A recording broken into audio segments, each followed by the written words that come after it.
excited. You guys are welcome to come over and poop there anytime. That's a thing to come into. Damn.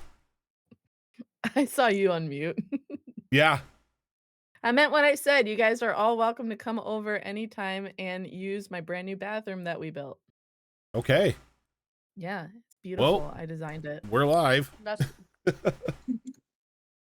I'll We're make back from Australia for it.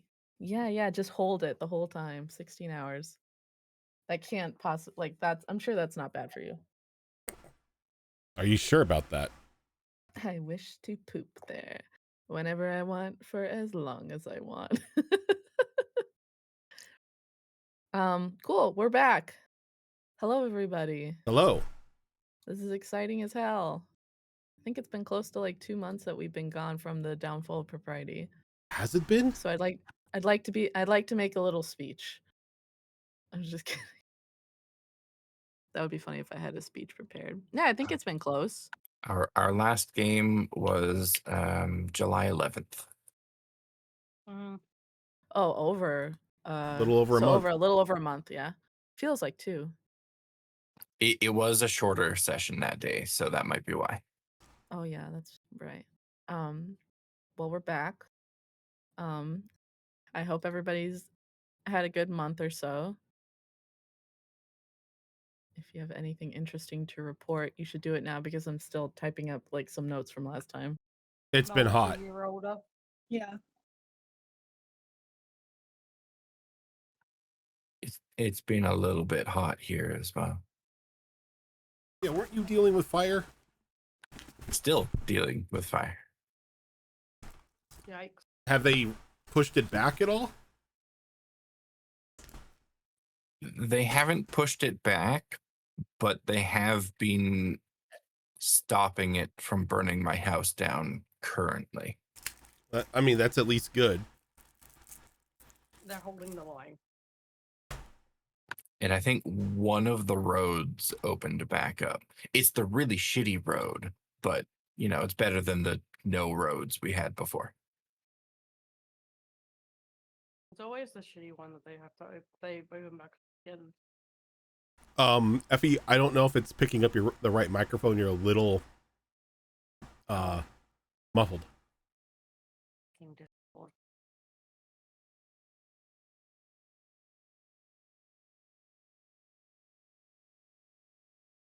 Sorry, I'm writing a letter. I describe it as the shitty road, but Hello? That sounds better. Yeah. Yeah, okay. I just whole shotgun crap.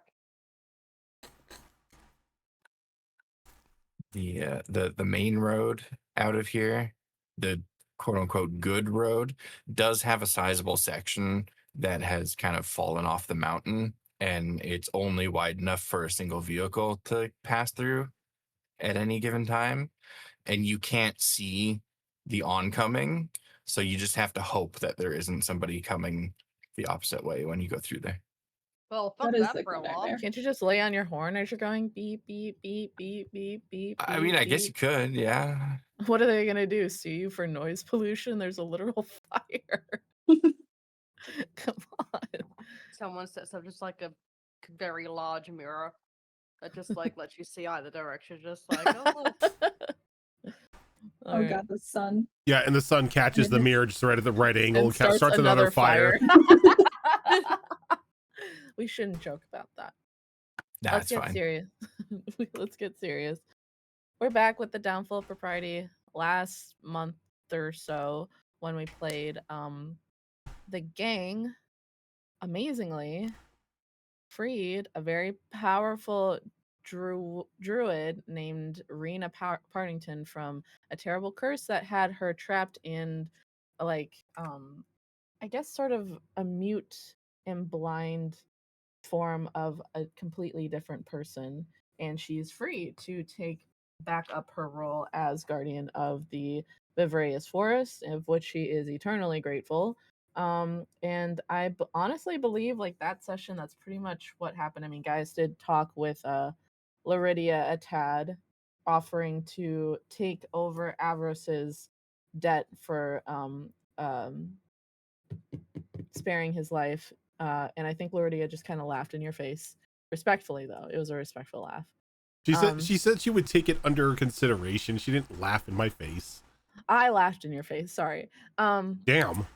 Respectfully, it was a respectful laugh. Like, oh. Sweet summer child. She will take it under advisement. But then that's where we had to kind of end early last session.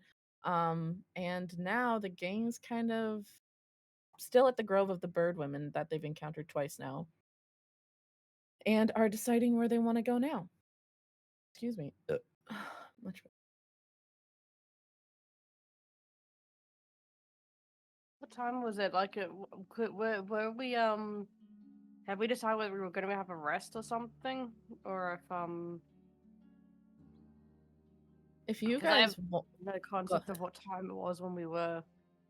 I think you guys had rested after the fight by the mother tree and had encountered the bird women there. So I think it was maybe later in the afternoon. Okay. Oh God.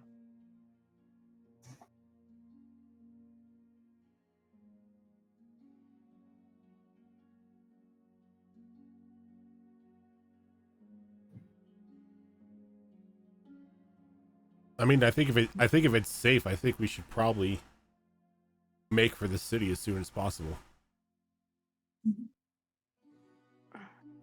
Time is different in the forest, isn't it? Is Rena still here with us, or has she gone off to mingle with the bird ladies? No, she's still here. Like, the bird women are all kind of gathered around, so she's mingling and she's still here. She's popping berries in her mouth. Before we decide to depart back for the city,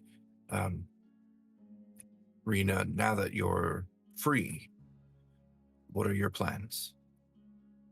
Absolutely. Take back up my mantle of the forest, and we have to get to work on the impeding corruption that's going through here. This Nightwing, it's granted, it's an old plant, but it's only just recently become warped. I have a theory why, but it's nothing I'm willing to share quite yet. I think a bit of research on my end and those under my employ in the forest would probably do a bit good. And I'm due for a visit back into the city with my dear friend Esperanza and a couple of other folks as well. I only go in there once every several years, but with circumstances as they are, I fear they may need my help a bit more. Should we encounter any information that might be useful to you in our own investigation, is there a convenient way for us to get in touch with you? Ooh, by pigeon. By what? Pigeon? The bird? It's, it's a bird. It's got like kind of speckled I know. gray. I know what a pigeon is. I was just a little surprised that people still use pigeons. I like to let them feel involved. With magic and everything that's going on, a message can be sent like that. They like to feel helpful. They're a very helpful breed. Write that down. They're Not quite useful for many things. Reliable as just using magic, though. Well, not everyone use magic, fancy pants. If you simply must use magic, I would never say no to a message through the ether, but myself personally, I do love my pigeons. Maybe if it's something that is not necessarily time sensitive, then we can send pigeons. Sure, of course. I can have my pigeons, follow you out as you go so they become familiar with who you are. The hurdy-gurdy birdie in Bog. Sorry, I don't think I'm familiar with that language. The names are Hurdy. Oh, those are names. Yeah. Hurdy-gurdy, Bertie, and Bog. It has been a My- very long time since I've seen my friends. My Sure, they have much apologies. to I fill me in on. thought you were speaking in druidic tongue or something. I can do that too, but I don't I- want to show off. I This have isn't no about doubt. me. Well, perhaps when we get back to the city, it might be time to dust off the old aviary. Don't think we've used birds for messages in at least a generation, but the building still stands. That's good. You should take better care of your birds, maybe. Well, we don't have birds, is You the don't thing. have birds in your aviary. It's an old, empty building that we haven't used for a very long I time. must send you some. I'll send over Birdie, Gurdy, Hurdy, and Bog. Just as quick as I can. They could use a vacation, I'm sure. With that being said, I know that you're all very keen to get back to the city. I am more than happy to guide you through there, back to the exit. I know this place can be a bit of a maze. That would be very much appreciated. Excellent. Well, I am ready to go whenever, just because I have work to do after being stuck in that body for several years. But if you have anything you need to wrap up, I would do it quickly because I'm about to hit the road.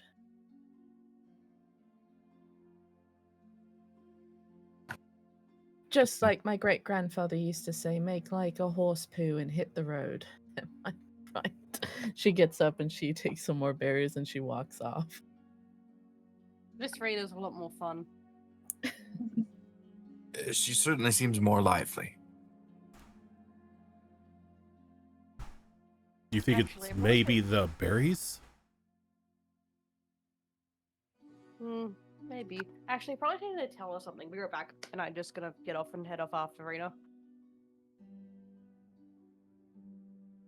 As you catch up with her, she's kind of humming a tune as she heads out towards the main road, probably just to get her bearings. Hi, Rena. Miss Rena. Lady Paddington. Oh, please, Rena is fine. Remind Alright. me your name. Sinari? Yes, Sonari. Yeah. What house are you with? Mine. I'm not noble. I'm just here. I don't mean to be rude, but I could kind of sense that a little bit in a good way, in the way that I also am not really nobly. Yeah. I'm glad to. I could sense that we have a similar sort of creed. Listen, I do think that I need to tell you something that I saw and didn't want to do in front of people. It's unfortunate Marina had to find out the way that she did, so look. At your brother's funeral, I happened to spy upon your doppelganger in the library, cozy with Lady Partington, and having a very charged conversation. So, possibly when you get back, you might want to go and speak to her and let her know that the Rena she's known for, wasn't you. Because I don't know if whatever the hell that they were talking about, that was actually your attitude, or if that's because it seemed like that she was trying to convince Lady Partington to be open about the relationship and stuff. I didn't. But yeah, so I witnessed that, and Marina also found out from the diary. So. And Well, I can only assume that if Marina found out, Avros also knows. There are no secrets between those two. Yeah, in their defense, we thought you were dead, and we thought that the best, we initially were the diary was going to be given back to your secret lover, so, in that sort of romantic sense. Okay. So, just wanted to give you a heads up in case, it might be a bit of a sensitive issue. Well, you've really dropped a whole lot on my plate here. That is disheartening to hear. I don't at all blame Lady Partington. One of the perils of someone impersonating you, I suppose. I guess I'm confused what the conversation was about. But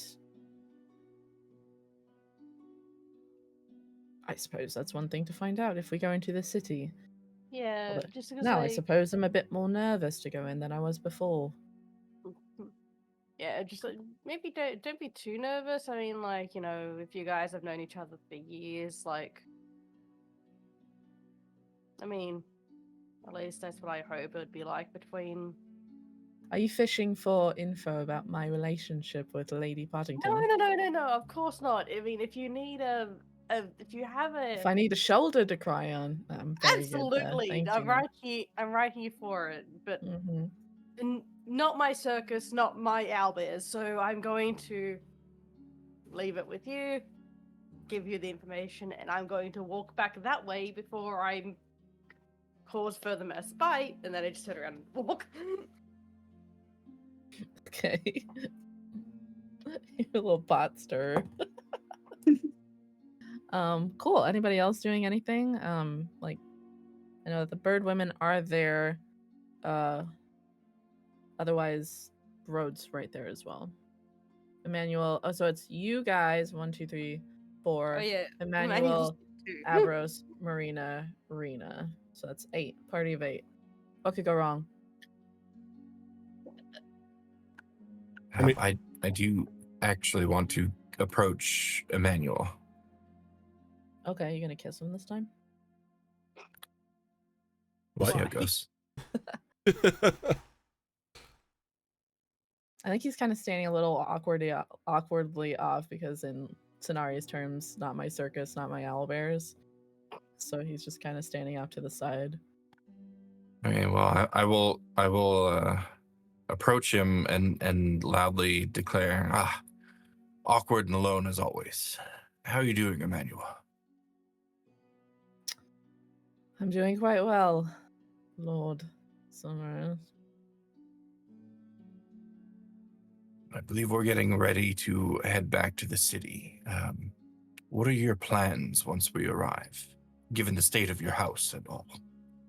I don't know if that's really any of your business. I'll find my way. I always do. Especially since I'm no longer under your employ now that the sword is broken. So you don't have to pretend like you care.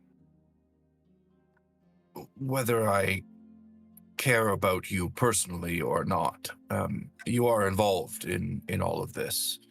And Tangentially, like barely. I could go on my way and it would be fine. This all seems very you guys. do you not so much intend to me. go on your way then? I can only imagine that my family probably presumes that I'm dead. And I can also only imagine that their lives have only been the better for it, considering I was in no way ready to take up my mantle as Lord of the Borgia's house, so it's probably best while the momentary happiness of revealing myself not to be dead would be just that momentary, in the long run, it might just be better if I go about my way and find my own fortunes elsewhere. Well, if that's your intent, I certainly won't stand in your way. But as far as your house goes, it is my understanding that since your disappearance, your house has kind of fallen into disarray.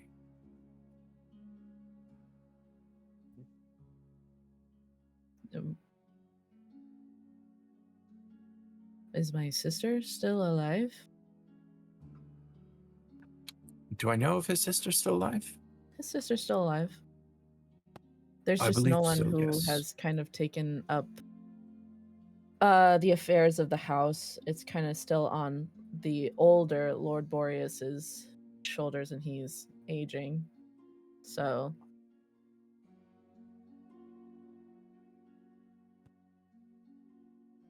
If your intent is to find your own path, I will certainly keep the secret of your return a secret, but if you have loftier goals, if you would like to have loftier goals, your house is lacking in a leader. I thought this would be really nice for you. It's an easy way for you to snatch up our businesses and our resources. Because who would say no to a deal with you? Do you really think I'm the type of person to do such a thing? Let me look back on how many years You that know you've been what? in this You business. Let me actually just look don't back. need to answer Mm. that now that I'm thinking about it. Just going through the catalog of my mind before I went into the forest. Yeah, I do think you would do that. Well, I may still do it, but it would be more enjoyable to be butting heads with you in the process. I will think about it. Please do. In whatever is coming our way, we need allies. And I think you could be one. This all seems that, yes, you are lacking in allies, but a bit bigger than a simple murderer of a lord. I worry, no matter how many allies you have, it won't be enough. And I just got my freedom back. I have no intent to just throw my life away going up against almost godlike magic. I understand. But just give it some thought. Only, if you ask me nicely, you've been ordering me around this whole forest. I'm pretty tired of it. Well, it seems to be the only way you'll actually listen to anybody, so... Maybe. I mean, that was kind of the magic of the sword. I didn't really have a choice. Think on that, why don't you? You were ordering me around and I couldn't say no. Have to find a smith to repair this blade. Because, well, I do know there's a city in the forest. I don't know if you encountered it, but I've seen the smithy going back and forth with various junk that she finds in the forest, but past that, I don't know much other than that. Not saying you should repair the sword, because I can't say that the magic will come back, but maybe you could learn how to use it. Are you okay. Yeah, when was the last time you waved a sword around? He kind of reaches out and squeezes your bicep a little. Well, I was mere inches away from running the blade through you. That's right. So I forgot about that. we could go back to that scenario if you'd like.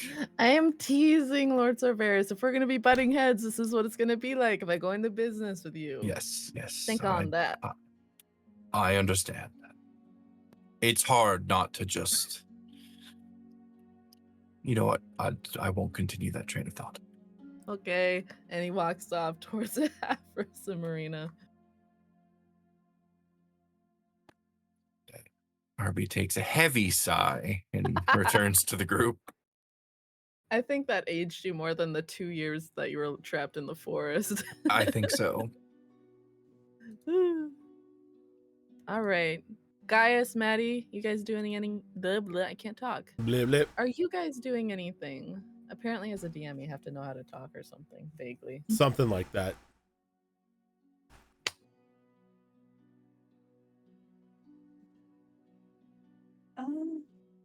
I don't really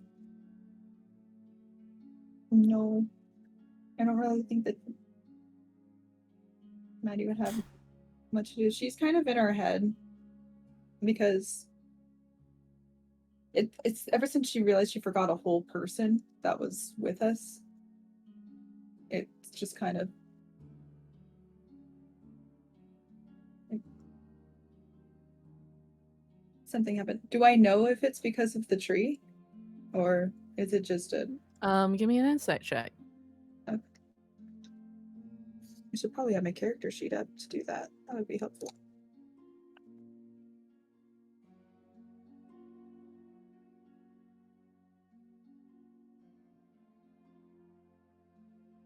$15. 15. You can probably infer just from the mother tree and all of the conversation leading up to it that you forgot someone because of the tree. You don't really know what your relationship was with Marina, if you guys were just allies, friends, or that's something more that you were. But it's food for thought. I think as you're standing there, probably Marina might come up to you and she goes, Miss Fitzgerald, I had kind of an idea for when we get back to the city, and I don't want to pressure you or anything, but your magic that you've encountered in the forest here, you really seem to what's the word? Blossom into this really potent spellcaster, and your magic is not like anything I've ever seen. I don't know if you know about, I don't know how much you might have retained your memories here, but in regards to the plague that's going on in the lower edge, do you remember what the lower edge is? Yes, I went Okay, down I'm just there testing. I don't know how much you forgot. It's fuzzy. Okay. In regards to the plague, it's hard to get kind of a timeline on the progression of the disease or the virus or whatever it is, because this Nightwing magic that is kind of encompassing the illness per se is kind of making things cloudy, but it seems like your magic kind of makes things clear or reveals itself to you that might be hidden. And I was wondering, I have to run it past Headmistress Holt before I bring you all on, because I know she's keeping things pretty close to the chest, but that might be of use to us if that's something you want to do. I'd love to help in any way I can. I'm not sure how well my magic does outside of the forest, but it should be. I have hope that it'll work. Maybe this is just where it was waiting for you, and now you can take it with you. So, okay, unless Gaius has something to say. No, Gaius is still pretty much keeping to himself at the moment. We can get scooting. Okay. Rena kind of calls loudly. She goes, gentlefolk, if you are ready to go, so am I. And she turns and she kind of takes Jessamine's hand. She goes, thank you so much for everything you do, and I will see you very soon, my friend. Jessamine kind of nods, and Rena heads out into the road and is waiting for everybody. I will head out to Rena as well after giving a thank you and a goodbye to the hospitable bird ladies. Mm-hmm. I think Elizabeth gives Maddie and Sonari a big hug. She goes, you can stop by any time. I'm going to try that berry bread idea that you had. I think that would be really exciting. And also the berry wine. It might take a while, but we'll see. Do let me know how the wine ends up going. I definitely want to taste. Yes, and she gives you a hug. She's like, if you stop by again, I'll leave you with a couple bottles. She waves at you. Yes, sounds good. Thank you. All right, and as you guys head out into the road, the foliage that kind of leads to up to the kind of glen where the bird women are, it kind of almost kind of closes a little bit to hide it from maybe unfriendly eyes, to where it would take a very sharp eye to notice the turn off of the road here that would lead to them. And you guys set off.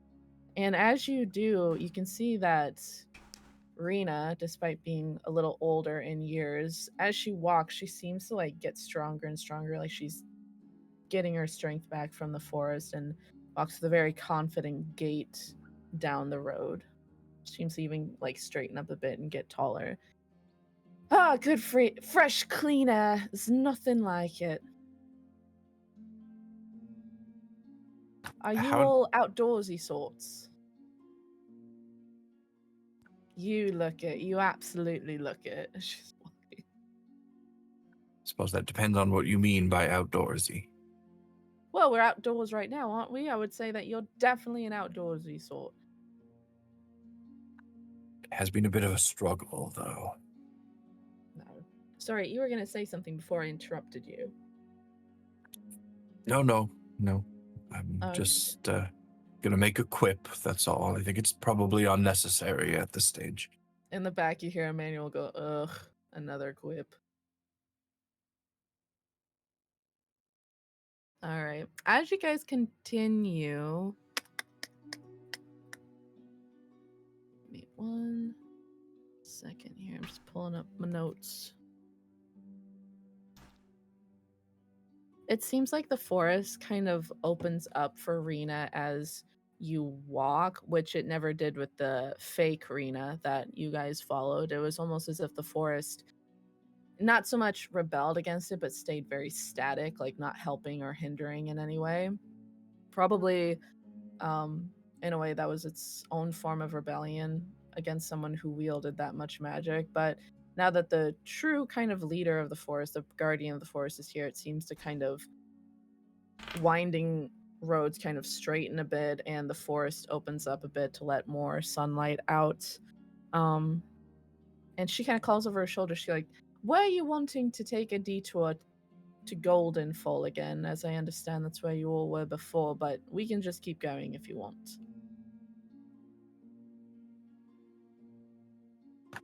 Remind me, out of character, did we have further business in Goldenfall? Was there anything that we had left unresolved there? I'm not sure. There was just Croft and her robots. If you wanted to have, like, if you did want her to take a look at that sword, you could. If you just wanted to say hi, you could. Otherwise, we could keep going. Was there a promise to one of the robots about Yeah. drawing or something? About what?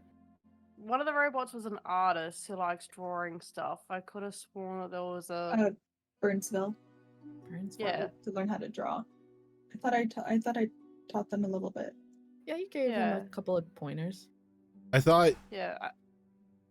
Gaius made a promise to the little robot who was writing stories that he was gonna publish his book. Oh, yeah. I think he had like a poetry book of stuff that he wanted to publish, but I mean, you don't necessarily. If you wanted to get that published, that would be the first book that will get published under your new head of management of the publishing company. And I'm trying to remember if like he told him that that they would stop by on their way back through to collect the book because he still needed time to work on it. Well, Byron, I yeah. think he said, Byron, I think he said, like, you know, he'd love to get his book published one day, but I don't think he promised anything. Okay. Yeah, because I'm trying to remember if it was like the next time that he was in the city he'd stop by and collect a book, or if well, Byron wouldn't make it to the city. Or do you mean Goldenfall? Goldenfall. Sorry, yeah, I thought you meant No. Yeah. When Gaius reached Goldenfall, again, I don't think he made any promise. There's just something to like be like, hey, next time I see you, I hope you have a poetry book that I can get published for you or something like that, but not like a real promise. Okay.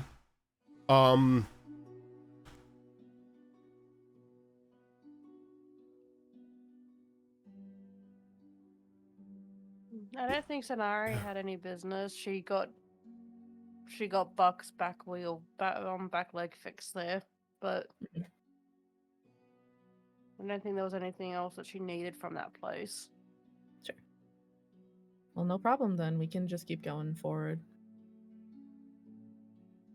As you guys probably travel for a good couple hours to the point where it would be considered in the evening as you sort of reach the edge of the forest, and you can see sort of a shimmering field along the tree line. And as you approach it, Rena kind of places her hand on the trunk of a tree, and she murmurs something under her breath, and this field kind of breaks, and she steps through. She goes, "That's to make sure that you don't encounter a really terrifying creature as you pass through. Keep your mind about you."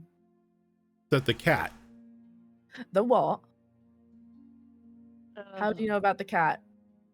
We encountered the Unwillingly. cat and played its little game. It was like the first thing that occurred. Oh, I fear that other me was quite tricksy, maybe trying to take you out of the game. It was a bit of a Correct. struggle. I'm not gonna lie to you. I'm very surprised that you have met that cat and survived. It's one of the more terrifying beings in this forest. But I Granted- don't know if survive's the right term. It definitely gave me trauma. Hey, trauma just makes you stronger. Granted, we get on fairly alright, like we know to keep each other's distance from each other, but I wouldn't seek out his company, I'll tell you that much right now. Well, don't even worry about it. Step on through and everything's fine. And she's on the other side, and you can see in the distance the lights of Sargenty on the hills below her.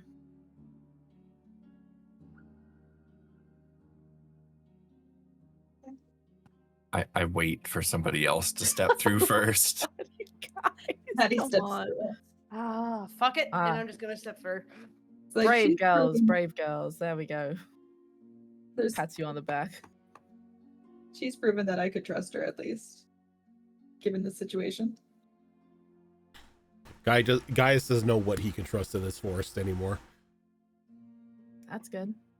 Sonara just wants to go home. Yeah. Sonara's too tired. Well, assume after maybe 10 minutes or so dithering, you guys make your way through, and you're back on the hill overlooking Sargenty proper, and it's the hill that also looks over the Partington estate. And the air feels like a bit more like,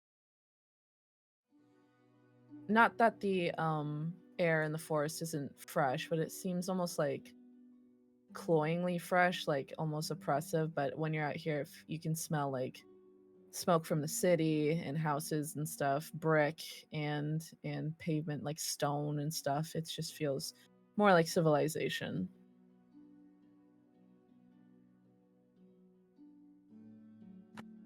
And you guys are right kind of in the massive backyard of the Partington estate, which is just a little bit down the road. And then obviously your respective houses are where they are. Before we part ways and go to our homes, what's the plan from this point forward? What do the next few days look like for us? I believe that's going to require more than a simple conversation in the backyard. We've come across quite a bit of information and maybe a bit of self-truth in that forest. I think we all get some rest for tonight, meet up again tomorrow, and discuss the next steps. I think that seems reasonable. Shall we meet at your place then, Gaius, as per usual? I don't see any reason to break tradition.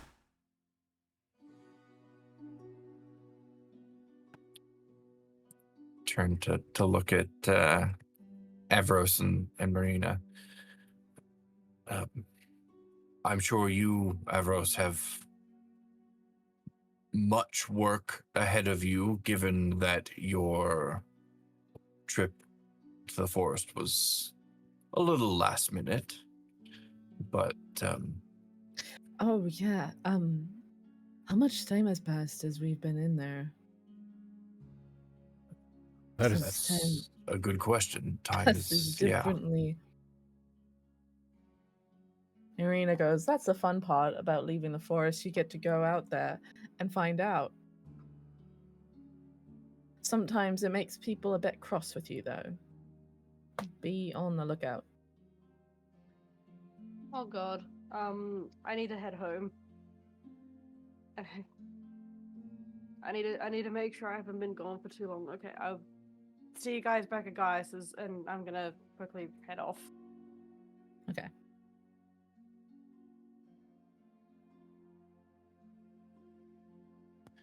Well, if you don't have too much work tomorrow, Avros, I think we would all like to see you there at Geis's as well.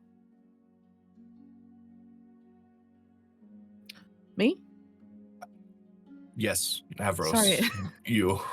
Nope. I'm so sorry. I have a lot on my mind, and I'm sure my grandfather is not happy with us right now, but I don't really care. I probably should get into the house. We'll see how mad he is and how much work he piles on me. If I can make it over to Gaius's house, I absolutely will. And Marina goes, I actually have a lot of kind of like ideas going through my head right now, and I really want to get to the school, but I know that my mother would be very upset if I just came back from the forest and didn't stop in the house. So, Understandable.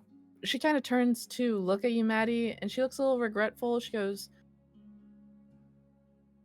I hope I see you again later at the school. No pressure. Don't feel like there's pressure. There's not. But yeah. Like later at the school tonight, or Maybe tomorrow. Let's do tomorrow. If you're up for it. Again, no am. pressure.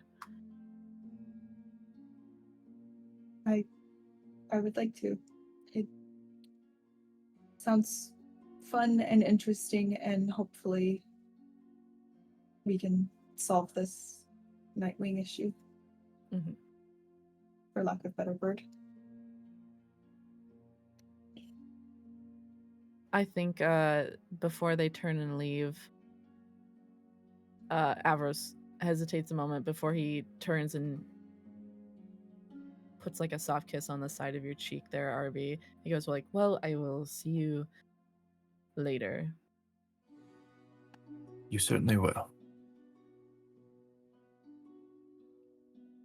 And oh, I have to think, Emmanuel. What are you doing, my guy?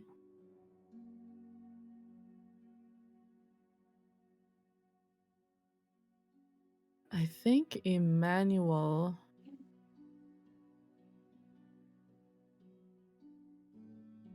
I think he has also stepped out of the forest line, but you could tell he was hesitating as Rena encouraged you all to step through. And he kind of pulls his hood up. And weirdly, he trails after you, Sonari. And he goes, forgive me for maybe assuming, but I don't think that you're of the same nobility as these other men and women that we find ourselves in a traveling party together. Am I right? You have great observational skills. Yes. I feel like you're being sarcastic, but I didn't want to just say it. Additionally, with the skills that you showcased in battle, can I assume that you have a bit of a history of killing under your belt? You could say that. Okay. And can I also assume that you don't have a job, you don't have a husband, you don't have a family other than, maybe parents or whatever? So I can only assume you maybe do something similar like that for work? Yeah, yeah. I think that's safe to say. Okay, one more question then before I go assuming all out. Before I went into the forest, there was a small organization called the Eyes that seemed to be picking up steam. Is that around? They're no longer small. They're no longer small, and how would you know that? You can hear things. If Okay. you're interested, I might be able to hook you up into speaking some of the eyes. Tell me, That how would good, how okay are you with blindfolds? I'm very okay with that. All right, let's get going. Yes, I just want to say I just need somewhere to stay for the night is the only thing, and I fear that a man of my stature probably can't just go into any pub in town. So I was just hoping to maybe find somewhere to rest my head for the night that's a little more discreet. Well, your reappearance is probably going to be of interest to the eyes anyway. But like, just I've got a place to stay. Come on. Thank you. I also don't really want to go back to town alongside our burial. I need a break. Oh, I get that. Come Mhm. on. So I think Emmanuel trails after Sonari. Like a stray dog. Cool. So you guys are all heading back to your homes.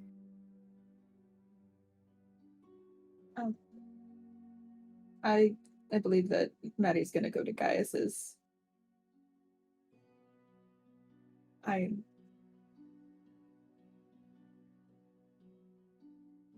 Even though time is different, she herself needs some time. Sure. I would just say you probably infer just through etiquette stuff that it's probably not a good idea for you to be seen going to Gaius Tybalt's house alone in the middle of the night. Uno segundo, I draw my Uh, dice. So do you ask Gaius if you could stay at his place, or are you just following him? Just assume. I think that she would still ask.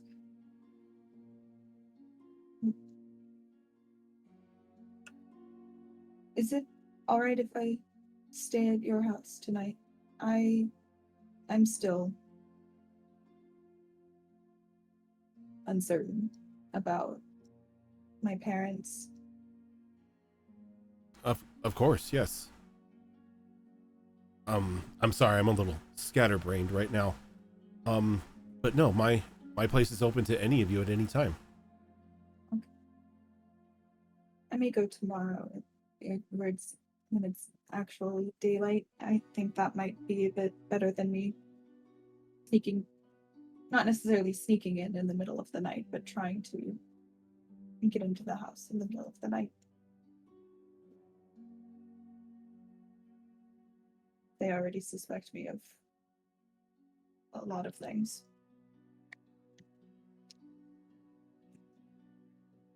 Thank you. By the Probably way, best that we don't travel the streets alone anyway.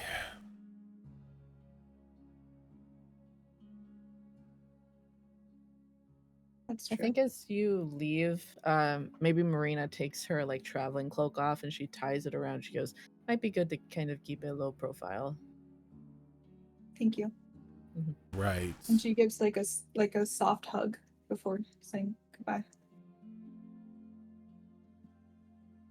I think Marina's kind of like a little confused, but she returns it.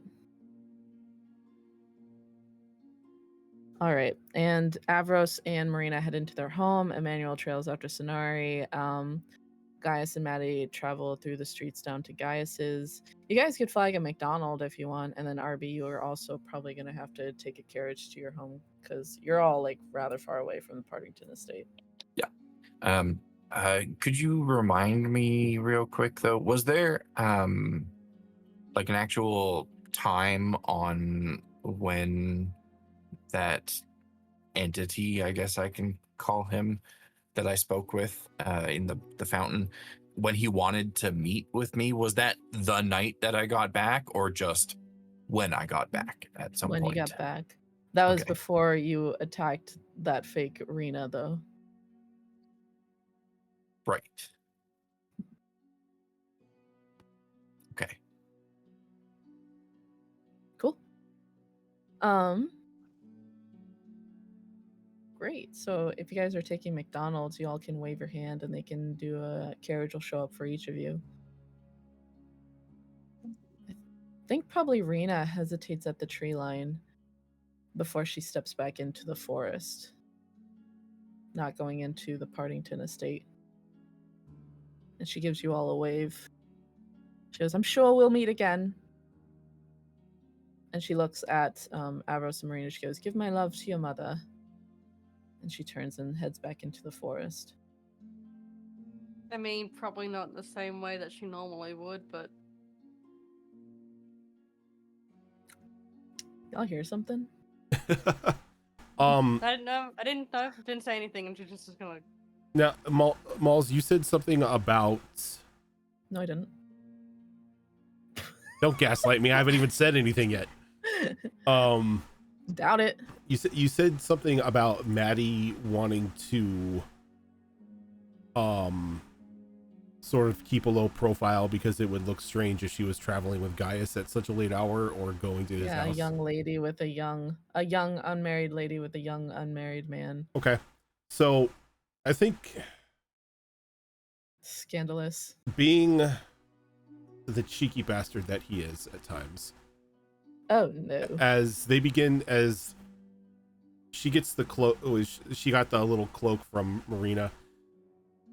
Gaius is gonna like exhale, and then there's just like a brief like twinkle of light on his nose as it like pulls back and like covers his form, and he changes himself to look like a 1-to-1 of Sonari as he uses Mask of Many Faces, which is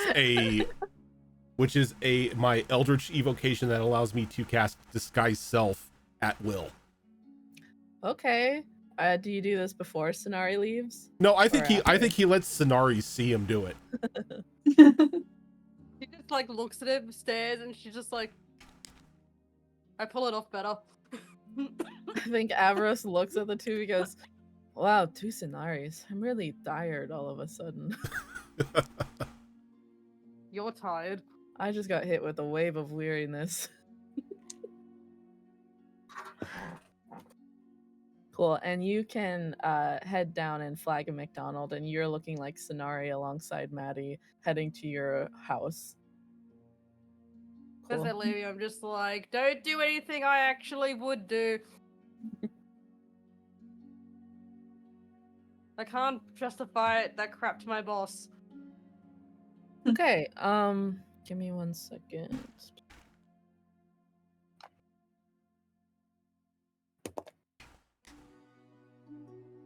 Arbariel.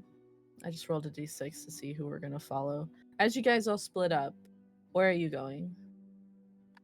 I will head back to my house. Yeah, I'll head back to my house. Okay. As you pull up in what I assume is a carriage, you see that Emily Cunningham dashes out onto the front step, kind of like wrapping a coat around her. She goes, Lord Cerberus? Yes, that's right. I'm surprised to see you up at this hour. We haven't seen you in about a week. A week, you say? Yeah, what, can I... Well, it's none of my business, my lord, but, may I ask? Are you all right? I'm quite fine, yes. I suppose I just lost track of time. All right. And in your head, you realize, like, your time in the forest maybe was about a 1-to-1 for about a week. It's hard to tell with time there, but maybe about a week or so. So luckily you didn't get fucked by the weird time magic that... I mean, you kind of did. A little little bit. bit. Like, a little bit. You had 2 Just years. a little bit. And Is I Emily, think is Emily gonna spot a weird gray I'm hair? gonna roll for her. Oh boy, Emily Cunningham. She kind of does a double take. She goes,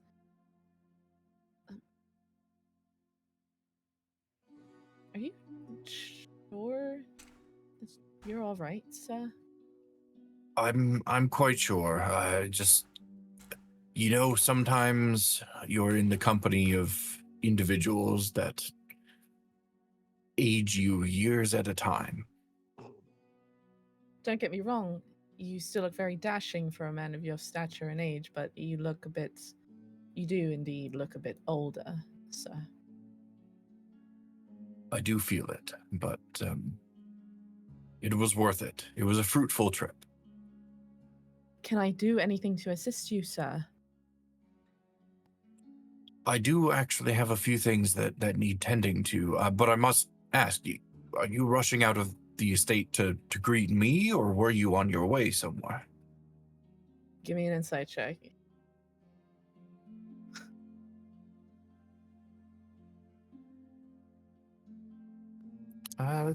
Okay, where's my insight? Oh, And she Barbie, I goes, thought you no. had better. She goes, no, I was coming out to greet you, sir. I heard the carriage and I wondered who it might be at this hour. I got a 16 insight. Give me 2 seconds.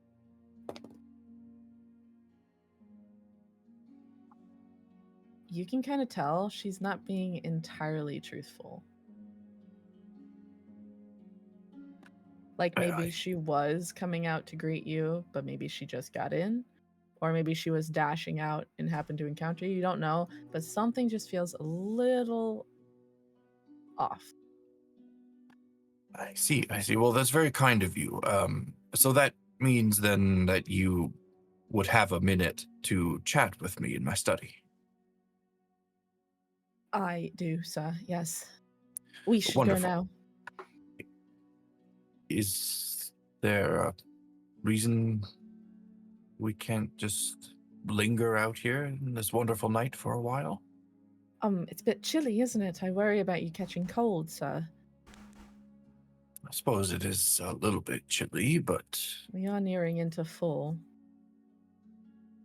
that we are. After All you, right, sir. then. Let's head in. And I will head in, but I will leave Dane outside. Okay. Just on the doorstep, looking around, observing everything. Okay. As you guys enter into your study, she goes, should I put a pot of tea on for you, sir? Oh, that would be lovely, yes. Of course. And she gets to work. There's like a small kettle, just sort of right in your office that you have a small fireplace where you can actually boil water, just in case you want some tea. Once we kind of get situated in the study, I will close the doors so we have some privacy. Okay.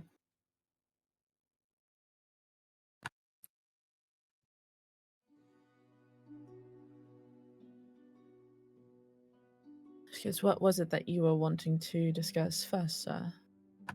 Well, there were a few matters of the house that need tending to,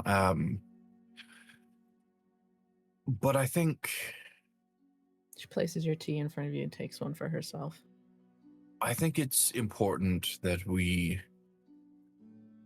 no longer delay this conversation.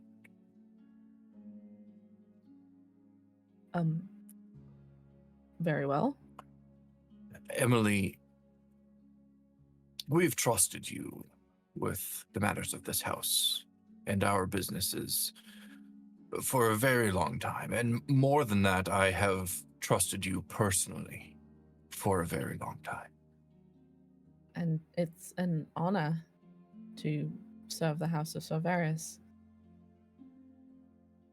Is something wrong, sir? I hope not. You see, Emily, I have happened across something that has given me pause when it comes to sharing sensitive information with you. Oh? I'm sorry if I offended you in any way. It was unintentional.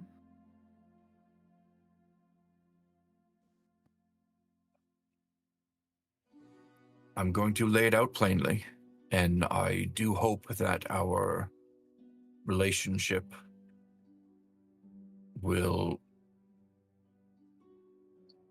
give you the freedom to speak the truth to me on this matter.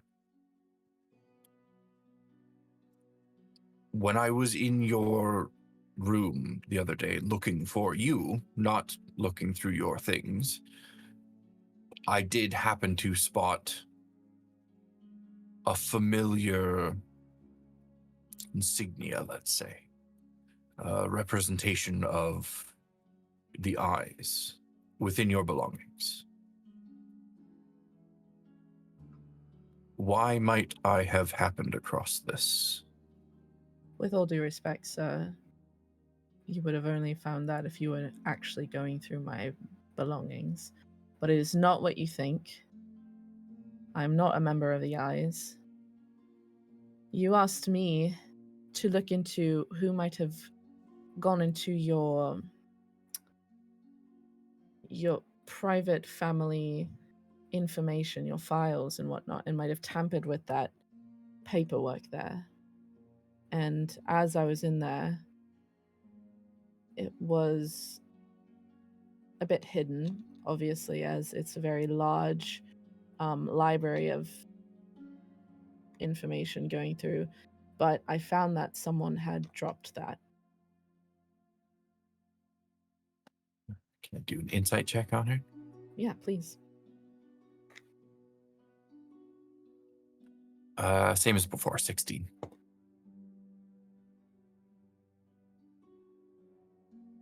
You see that her face is wide open, honest.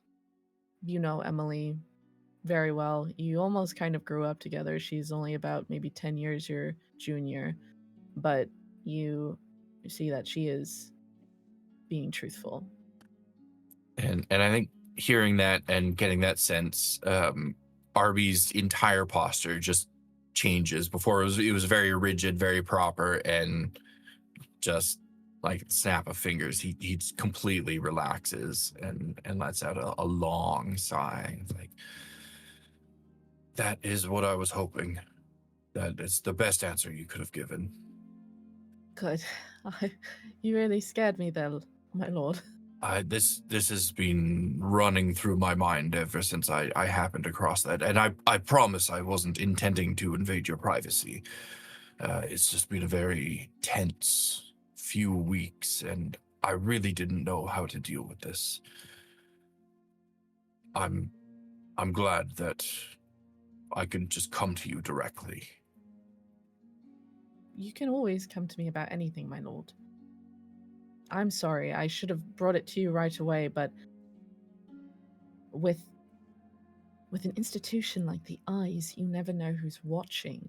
And I didn't want to put you in danger or anything, or make you a target like the ruffians, obviously. And I was very anxious once I found that.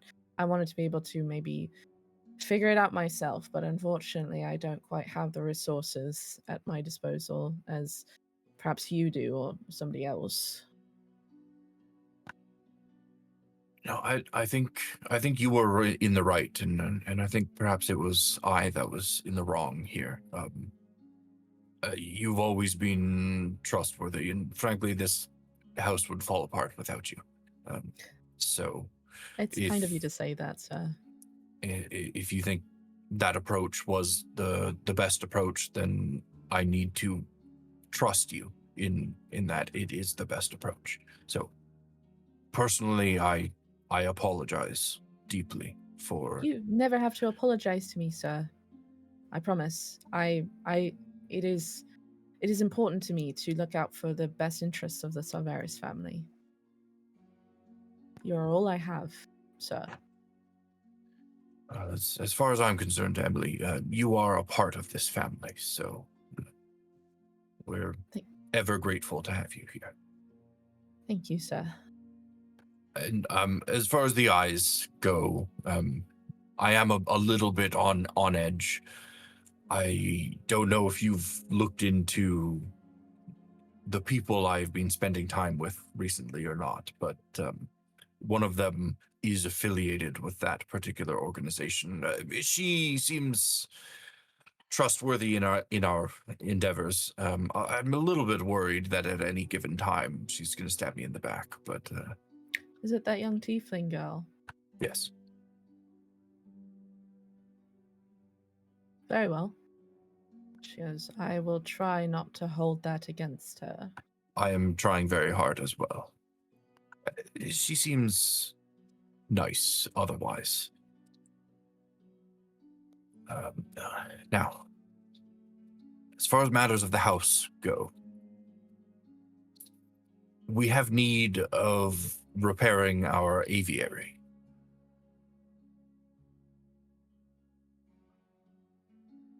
Aviary, sir. Yes, that's right.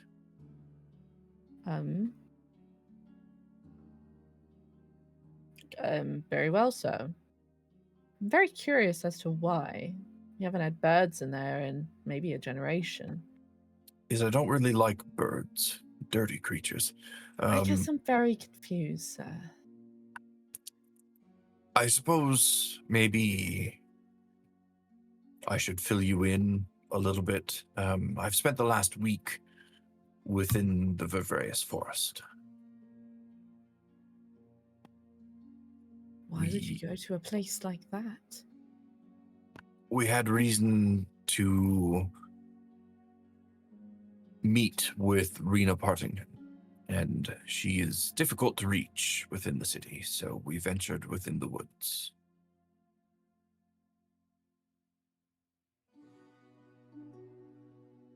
Very well.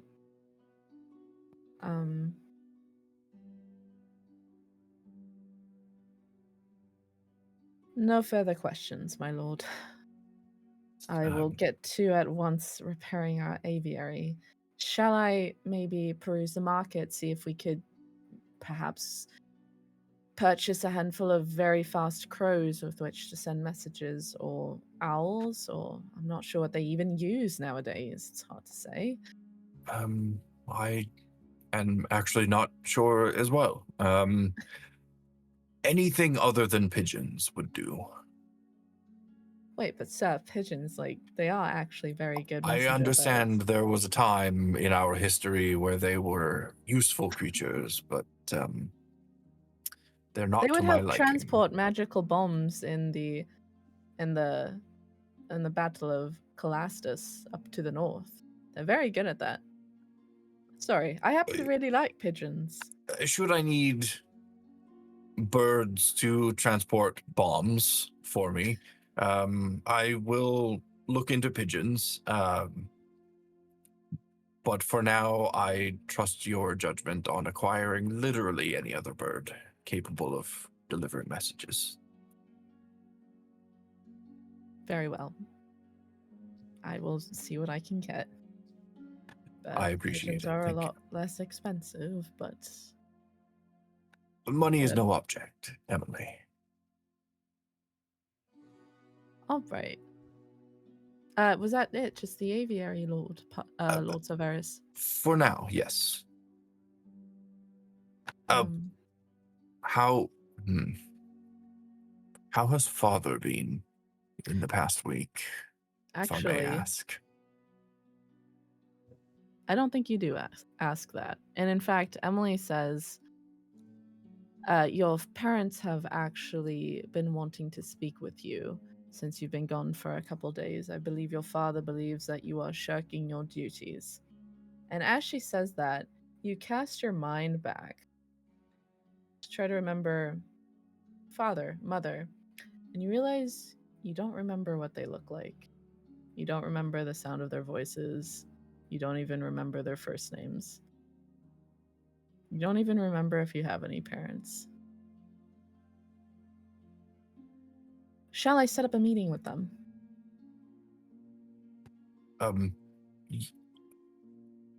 Yes, that's, I'm sorry, remind me again, meeting with who? Your father and mother. My father and mother. Yes, probably to go over some business dealings or something, or Perhaps they are expressing dissatisfaction with how things are going now that you've been gone for a week, but I'm not sure. They just been hounding me for a meeting, and I was trying to hide for as long as possible. I didn't know where you were, but it was getting very difficult towards the end there. Hold on. They've been hounding you. Where are what happened when I was gone? I don't recall them ever being here.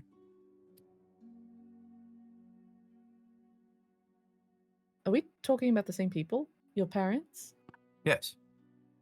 But they were never in the picture. Your parents are in the house. They're Also, here. They're sleeping. Why are they here? They've always been here. This is their estate. It's my estate. Are you feeling all right, Emily? Are you, Lord Cerberus? I'm quite well, I think. I'm sorry, I'm having difficulty recalling them. You've forgotten your own parents. Have I forgotten them? I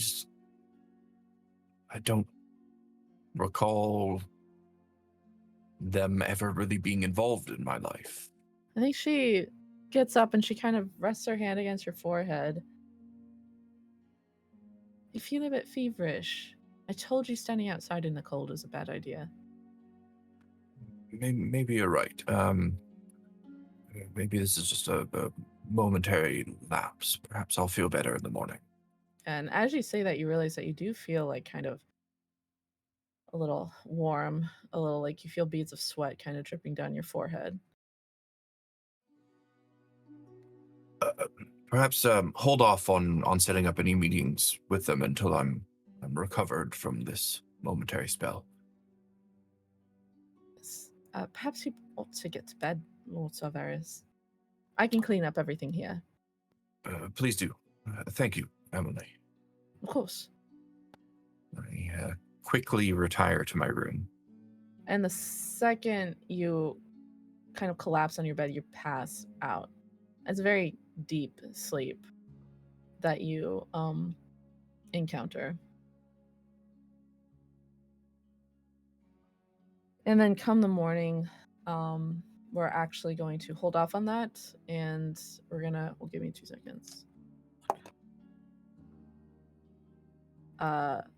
Maddie and Gaius. You guys are going to Gaius's, and Gaius, you look like Sonari. Okay, you guys are in the carriage. If you guys wish to talk about anything, you can. Otherwise, we could just drop you off at your house.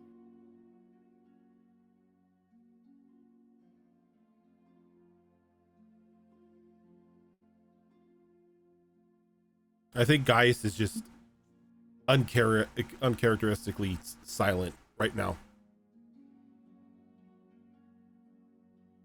Are you alright? Not so much. What's wrong? Your mic is like super low. Oh, I was being quiet. Sorry. Oh. What's wrong? Just the goings on in the forest and with Avros. I've failed. Let's just leave it at that. Avros is still alive. He wasn't.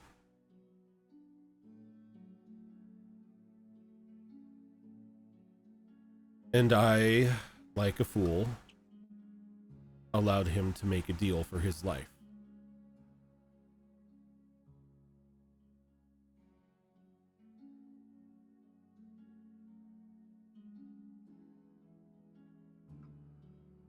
He made that choice, though.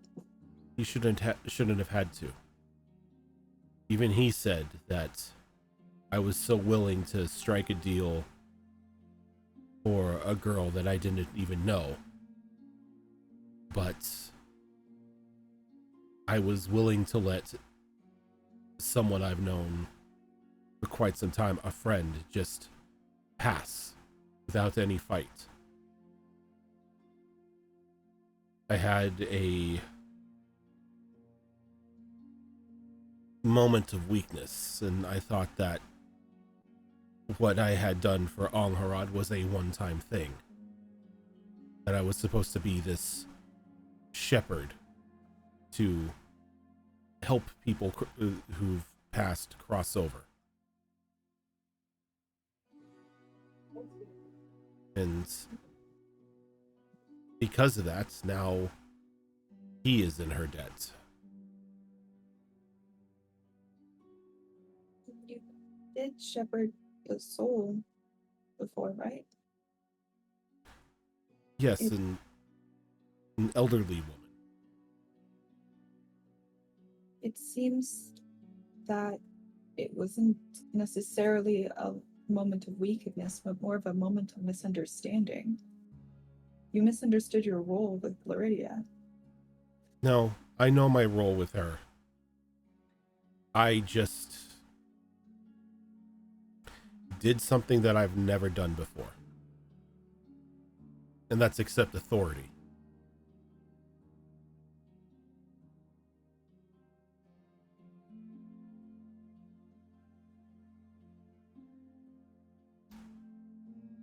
It's hard not to accept the authority of God.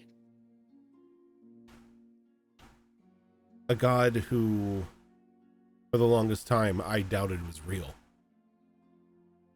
A god that probably knows how many times I may have muttered curses about because of the unfairness of life. And now I am I'm in a still in a state of disbelief that she's real. And I am now an agent of hers.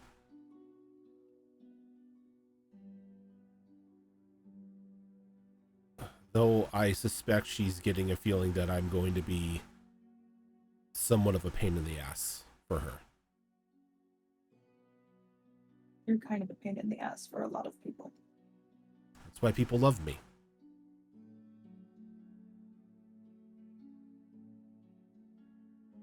I just hope she accepts the deal that I proposed. And Avros is released from his debt to her.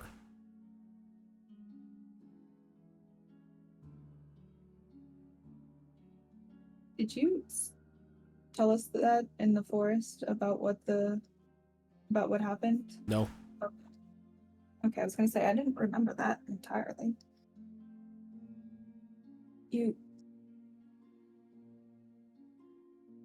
What did you do? I proposed I take his debt.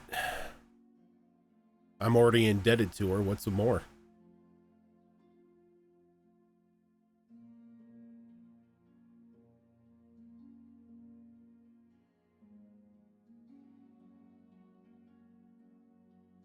If she wants me to be a shepherd, I'm fine with that, but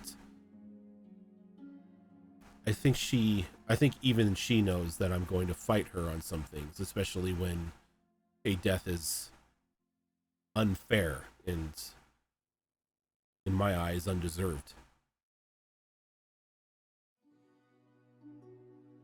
Okay.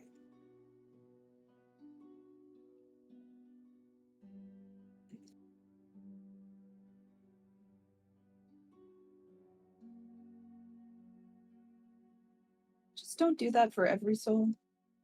For every debt.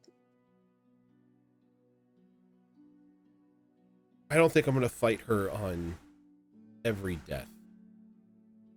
Just ones I feel are undeserved. Death is hardly deserved. Some do deserve it. So I said hardly.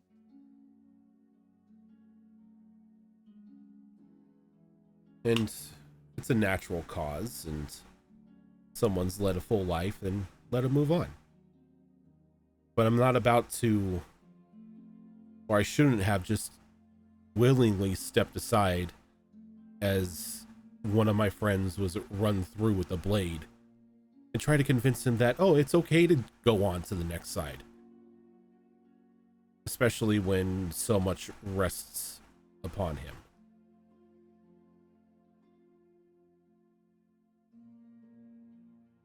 So I've been fighting with myself, and I've come to the conclusion that I may be her shepherd. But she's going to realize, if she hasn't already, that I'm also going to be her pain in the ass. But I think she knew that when she accepted my first deal. Because apparently she knows us. She knows everyone. And if I wasn't meant to be this person who spits in the face of authority and this wild, carefree rogue at times, then maybe I should have been made differently. She has nobody to blame but herself.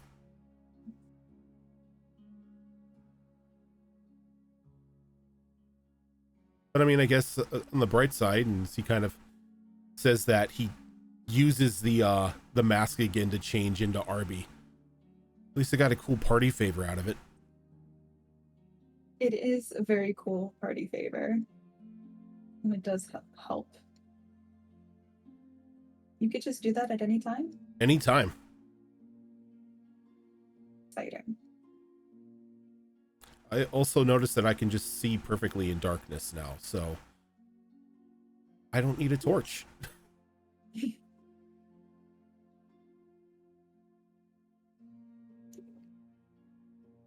Gave you a lot of neat tricks. I just worry about what the cost of it all will be.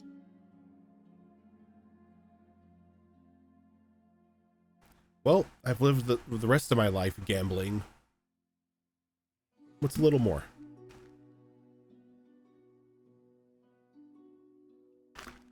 How can you be so carefree? When you're the fourth or forgotten son of a family, it comes easy.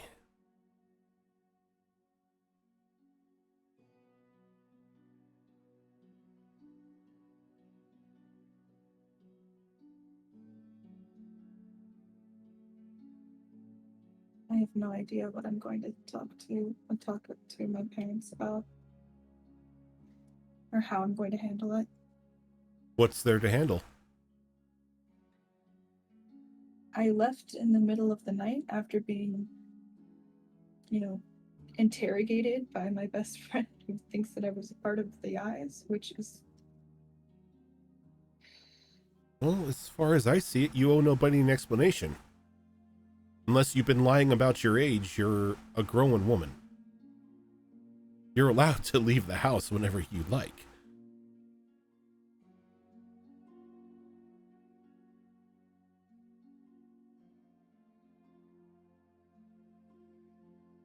But then again, I am a bad influence. You are probably not the best person to talk to about this if I'm thinking about going back and talking with them. Because I'm sure my mother is worried about me. My father, I know he cares. It's just with everything going on, I want to talk to him about, but I can't talk to him about because he's one of the people that it's part of the problem. From what I understand, all of our families are part of the problem. He's not the only one that appears in that ledger. My family appears in there. Arby's family appears in there. Hell, the only one that seems to be clean of anything is Sonari. You know, the literal criminal. Which is funny.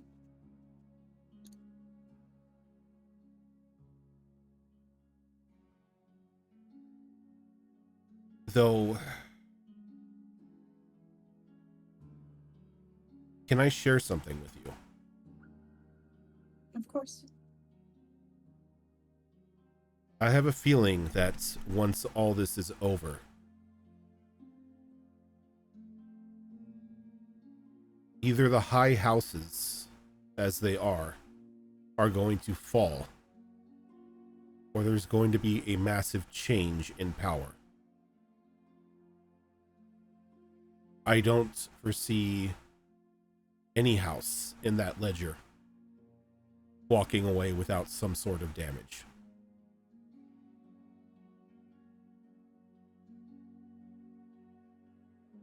And maybe it's needed. Not just to the high families, but this entire city needs a change.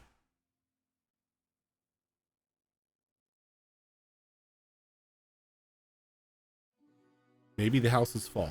Maybe we let them fall. Maybe we integrate them back into the rest of society.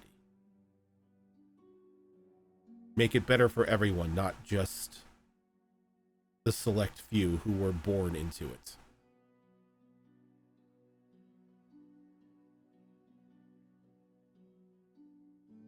My father's given me a publishing company, and I think he's going to rue the day that happened. I'm not allowed to publish smut. He didn't say I couldn't publish the truth.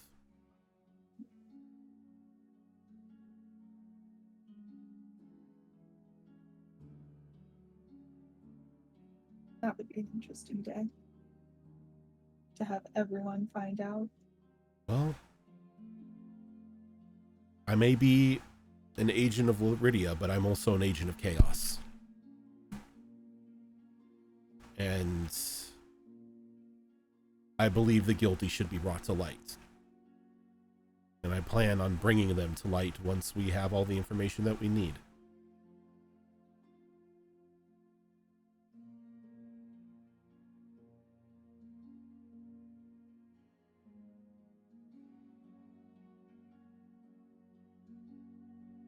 But that's for another time.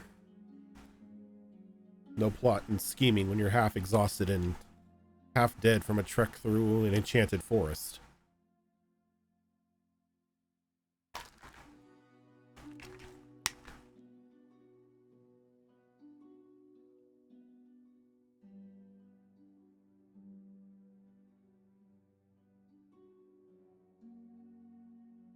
I think I'm done.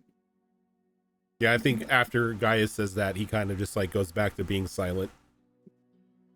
Do you stay as Arbelriel? That's a good question. I think he doesn't. I think as soon as they get closer to the apartment, he's going to change back into himself.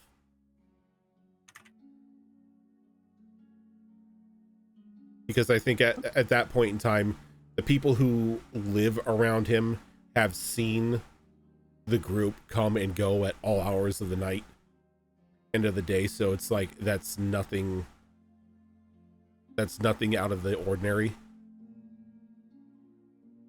Okay. As you step out of the carriage in front of your house,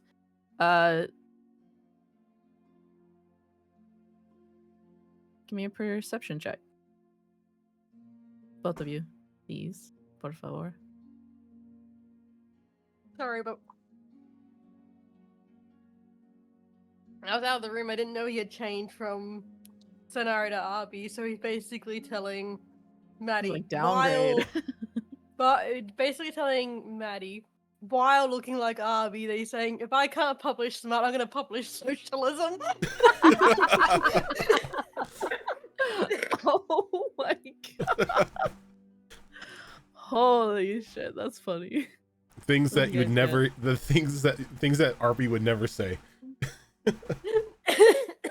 I got a 14.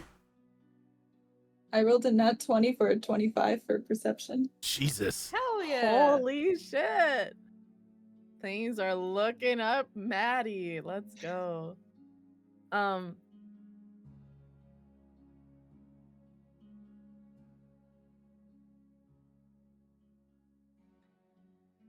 Gosh, a nat 20. Give me 2 seconds. I gotta think about this. Gosh. You spot Dear. 6 snipers across the way. Someone's gotta take this bitch out. Take a shot. Sorry. Deary me. You activate your third eye, and now you see God. Which one? Roll a dice for it. All of them. At the same time. As you are stepping into your house, guys, you're probably fiddling with your keys, getting the door open. You're not super paying attention. Maddie, you're probably looking over your shoulder. Do you still have your cloak on that Marina put on you? Great. You're kind of looking over your shoulder, peeking out from under the hood. And the streets are pretty deserted because it seems like it's like close to like midnight, pretty late at night. But you see a bit of movement across the square as Gaius kind of lives in this very metropolitan area that's very like hustle and bustle of the city life, even though at night it's a bit quieter. It's been a bit quieter ever since kind of quarantine's gone into effect. People have just kind of retired to their homes a bit earlier. But across the square, you see a flicker of a cape looking at you from an alley very intently. And with a nat 20, you recognize that as Avros Partington is watching you two from across the square. Is he And Batmaning? when you make eye contact with him, he kind of fades back into the shadows. I don't even know if it is Avros. Like, Mhm. I would say um, from that far away, you wouldn't be able to tell if that really was Avros or not. but it looked like him. Yeah, it looked like him, but as opposed to like the true him, it would be hard to tell. Okay. Shut up, Effie. Cool.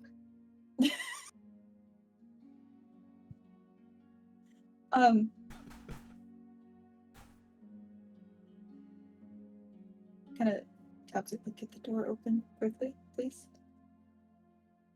Is there a problem? Just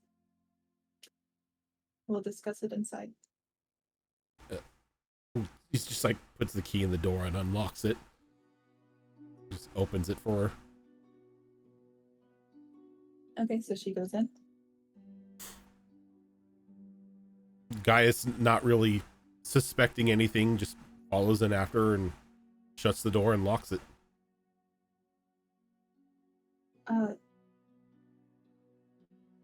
Now I'm thinking about like the apartment being bugged and I'm being all paranoid, as I probably should. Can I do a perception check that or an insight or whatever, that the apartment is still as it should be?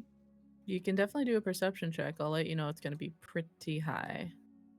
Using the same dice. Aha.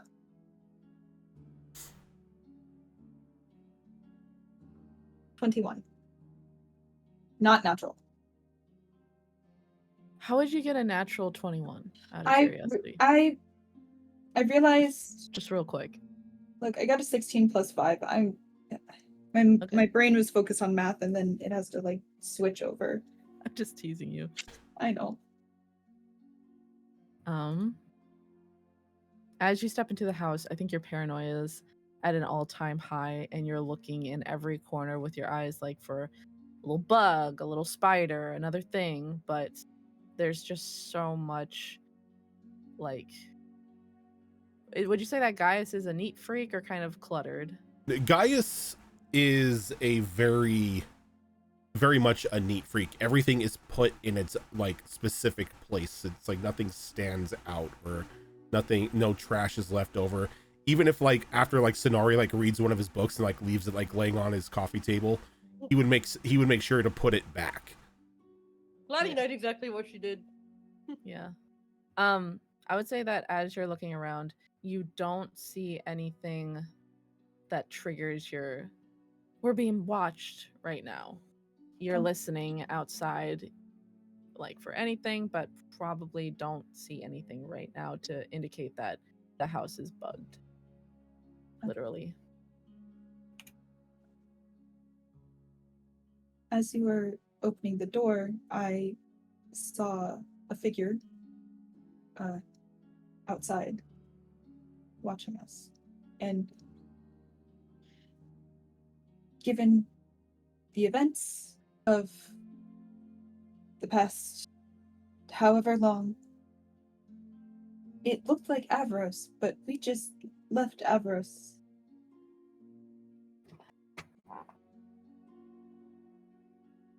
It looked like Avros, but are you sure it wasn't Avros? I'm not sure if it was Avros or not. It looked like Avros. Where did you see them?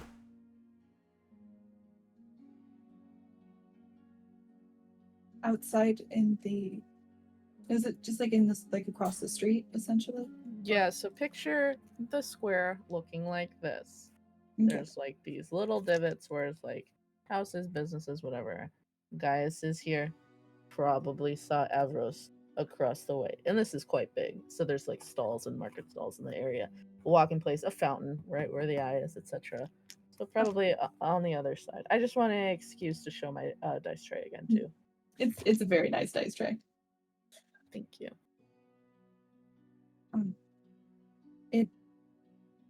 It's hard to tell. He was across the square.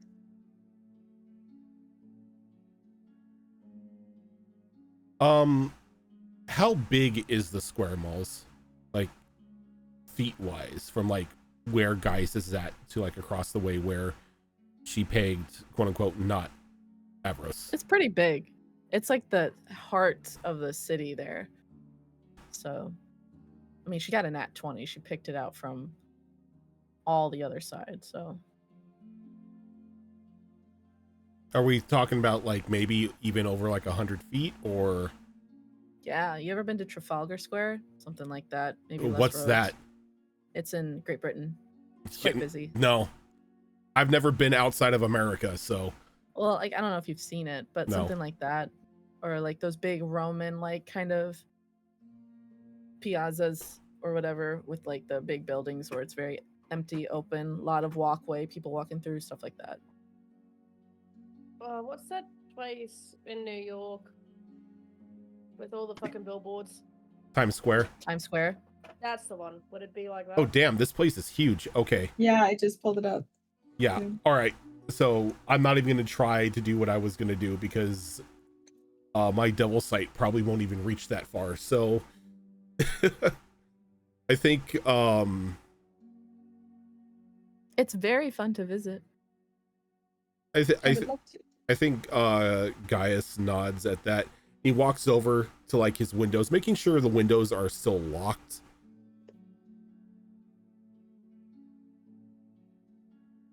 And then he just like goes through and just makes sure that like every point of entry is still locked, and he does a once over through the house. Cool. Just to make sure anything is out of place or there's nobody hiding underneath the bed. That's so heavy-handed. I would never do that. What, have somebody hide under the bed? Yeah, this I is would. the Scream franchise. I would. I mean, it wouldn't. Nobody it wouldn't be checks under the first bed. time that That's so someone dumb. was hiding under the bed in Gaius's apartment. The big bad's under there. Okay, to be fair, you're not wrong. This isn't probably the first time that somebody's hidden under the bed in Gaius' apartment. Yeah, I was gonna say. Okay. Do you go to sleep after that?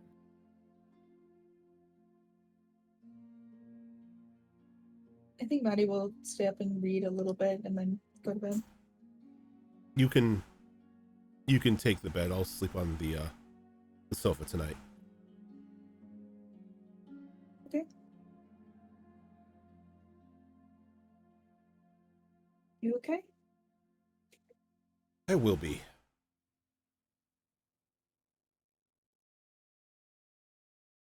Big bag can't hide under the sofa. Sofa's a mimic. Yeah. Maddie looks under the bed too. Cool. So, Sonari, as you're leading Emmanuel to the hideout, are you doing anything in particular? I'm feeding Buck. Now he's curled up in my little thing because like he's left with me, and I'm just like, I have a friend. I think as you're feeding Buck, you're not guiding Emmanuel properly, so he walks into a wall, maybe trips a little. Well, Can I get am like a I- little help here? I don't know where are we? Are we on the way to Frank's spot, or are we Yeah. we're on the way there. Okay. I would Okay, assume so if you're gonna take him to the hideout. Yeah, so I will. I go, okay, hold on 1 second, and I'm just like, I grab him by has he got a hood, like whatever his the hood cloak is? I'm just like, okay, this way, come on. Yep. Yep. You can lead him by the cloak.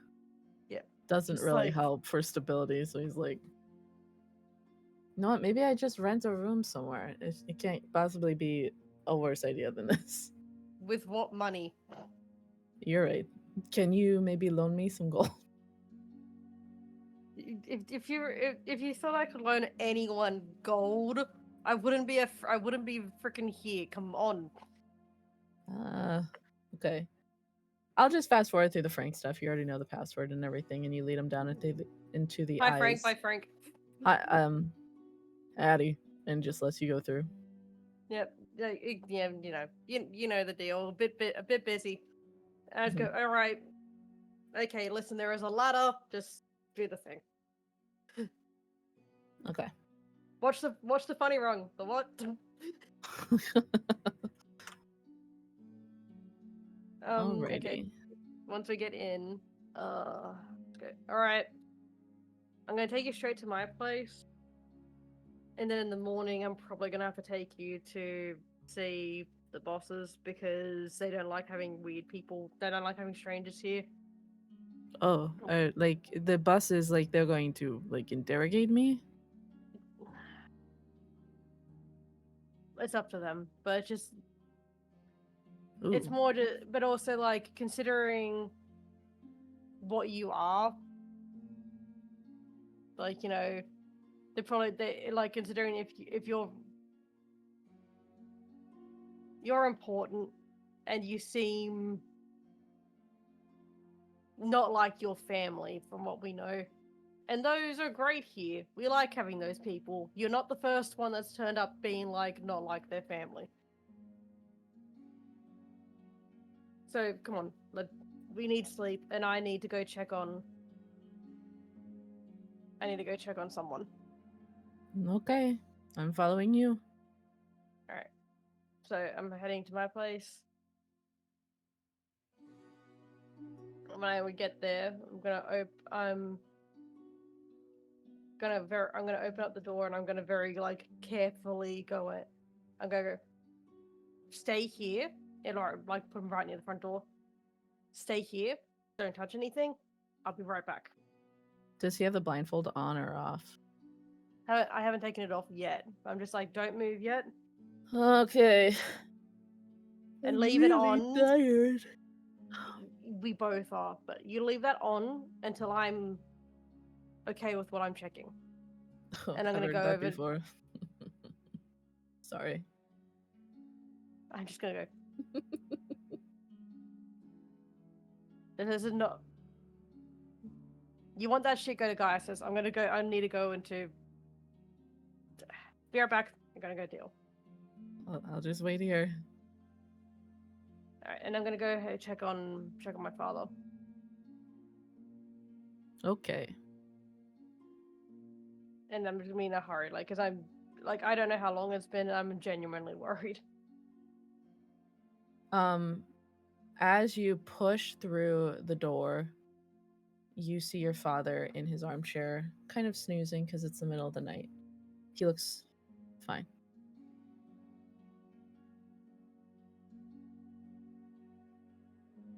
And she kind of has a moment. She goes, "Look, I'm sorry.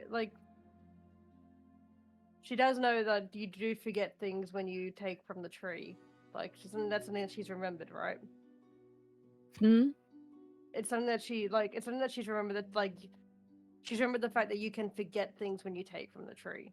Yeah. Yeah. So she's sitting there going, She doesn't know that she. Of course, I've got no idea what the extent is, like to what the forgetting is. So she sees him. She's like, I know who he is. He's still here. Okay, I haven't forgotten anything with him. Oh, thank God. Okay. And as you're standing there in relief, you hear footsteps from the other room. And in walks a man that you've never seen before.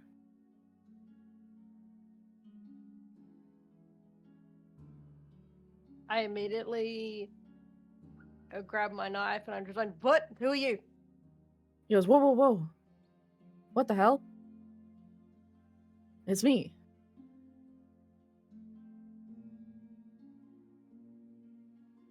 Can you put that down? You know I got one too.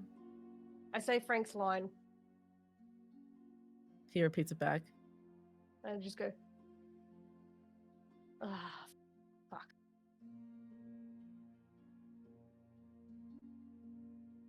I just Can go, you put your knife away, please? I have one too. I'm not afraid to use it.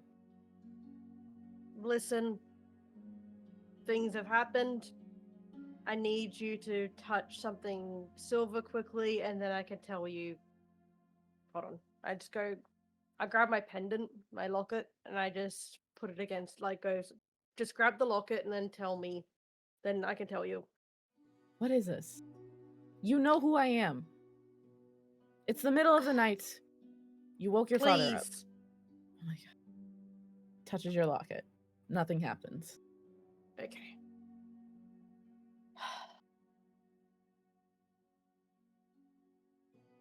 I don't know what I've told you before. I've gone to the forest, and there was an exchange that had to be made, and I've lost memories. And I don't know who you are. And it's only the fact that that's fresh in my mind because I was scared I'd forget my dad. That is the only reason I haven't put a knife through your throat. So please tell me your name. You see this person deflate. He goes, "You're not lying, are you? Do I look like Really? I'm lying? You really don't know who I am?" He goes, it's Gabriel. And just like, I can see how sad he looks, and I'm just like, I am so sorry, but I know I don't know who you are. And At I am all? taking. Like nothing? Do And you know who gave you that bracelet? It was me. Do you know who's been taking care of your father while you've been out? It's been me.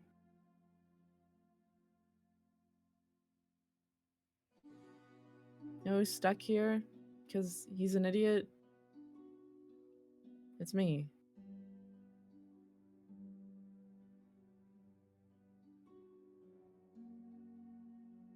I must trust you at least enough to look after my father. And that's just gonna have to do for now.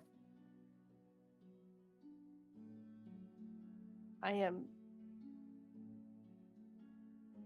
so sorry. He sits down very heavily in a chair and he goes, "And I had a lot to tell you, so now we gotta start from square one." I mean, you can still tell me a lot. It's just we can go backwards. I don't need to know your favorite color for you to tell me, like, when shit's gone down. Okay, well, just so you know, my favorite color is purple. Yeah, you look like a purple guy. What does that mean? You don't even know me. You get vibes. What the fuck? Okay. Well, short version, my name is Gabriel. I'm one of your friends here in the eyes, where you are a member and I am a member too. I have a brother, River. He's sick. He's sick. Do I remember the brother at all, or is it just... Yeah. You remember Okay. River, you don't remember Gabriel. So when I think, okay, oh, River, okay, it's like, I remember River. I remember he was sick, but I don't remember how I know River. Okay. We're both members of the Eyes. I am on probation here. I'm not allowed to leave headquarters because I did something bad. I murdered someone I shouldn't have. I've been watching over your father for you while you've been figuring out this mystery. Okay. Alright. I'll take that on faith. Oh! Before I forget, before we sit down and have this conversation, there is someone at the door, and if I leave him blindfolded for too long, he might get annoyed. Be right back. What? And, Okay. and she's like, look, I don't know you, but surely this is not the weirdest thing that I've turned up and on the doorstep with. No, She I just guess go- not. You're Okay. bringing a lot of people here lately. That sounds about right. And go back to Emmanuel and go, okay. I'm bored. Yeah. I'm so bored. I'm so very bored. Mm-mm. Oh, stop just fucking singing. And I just take the blindfold off and I just go, all right, just your eyes get adjusted to the dim light. It's not too bright in here, but I imagine it's not too bright around because of Way, but Oh my life. This is the Eyes headquarters. I am standing here. This is my house, so This is very cool. This is one of the coolest things. Thank you. Because I heard you talking to someone. Is this a bad time? Do you have a boyfriend that you is gonna be mad that I'm here? boyfriend. People might be mad that you're here, but not because like I'm dating anyone. Look, Oh. my bedroom is this way. I'm pointing the opposite, like, over here. Mhm. You can take that for the night. I don't really sleep. I haven't slept in there in a few months anyway. Oh. So just go take a nap in there. And I'm gonna go don't go anywhere. And most importantly, don't go near my bench. Your bench, okay. Don't go near my workbench. Don't touch anything in there. Well, now I really want to touch something. If you blow anything up, I will kill you. I'm not going to blow anything up. Yeah, and you might if you touch the bench. Oh my god. I'll make you wish you're back in the tree. Now go and sleep. You're as bossy as our burial. He goes into the room and Gabriel's like, whoa, whoa, whoa, whoa, whoa, whoa, whoa, whoa, whoa. What the who is this? Okay, He goes, my name is Emmanuel Boreas of House Boreas. It's very nice to meet you. Yeah, I found someone in the forest. You're supposed to be you're supposed to be dead. He goes like, no, I'm not dead. I'm very much alive. He was like, and Surprise. he's just in your house. He's in your house. He's gonna be here. He's your friend. He's here for the night because it feels like if I said no, it'd be leaving a stray dog out in the rain. So what the heck does that mean? What's with the dog metaphors? That's so rude. You are like our burial. You guys like to act like you're on totally opposite ends of things, but you're like the same person. Do you want to be kicked out? If you keep comparing me to him, you are like a dog? Out. Kick me out like a dog? Yeah, sounds like something you would do. And go to bed. Okay. He turns and goes into your room very obediently. But I'm still upset. I don't like being called a dog. Alright, I won't call you an actual dog. Good night, Scooby. Is that guy out of his mind? He's been trapped in the tree for about 5 years, so I don't blame him for a year. He's been trapped in the tree for about a year, so I don't blame him for not being all there. Oh, no, I think you're right. I think it has been a couple years. I apologize. You're right. It's like, okay.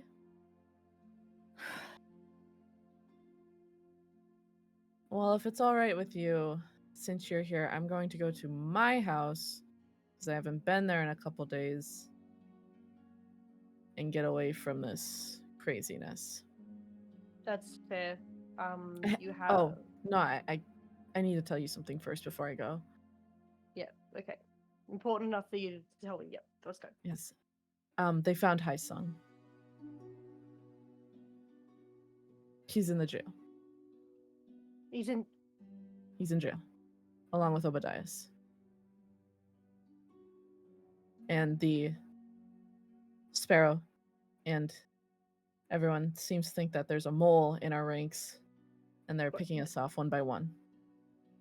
Hai Sung and Sparrow are both in jail. No, Hai Sung and Obadiah's are both in jail. Okay. Sparrow's Okay. still here. If Sparrow Okay, good. was captured, we'd all be fucked. Yeah. Okay. What happened? Where did they find? Where? I don't know the details. We only just found out maybe a couple hours ago. He seems to be alive. That's all I know. Okay, that's gonna You have remember to... who Hai Sung is, right? Yes, I am very glad that I do. Okay. Okay. Don't panic. Okay. I need so much sleep. I can't help him without sleep.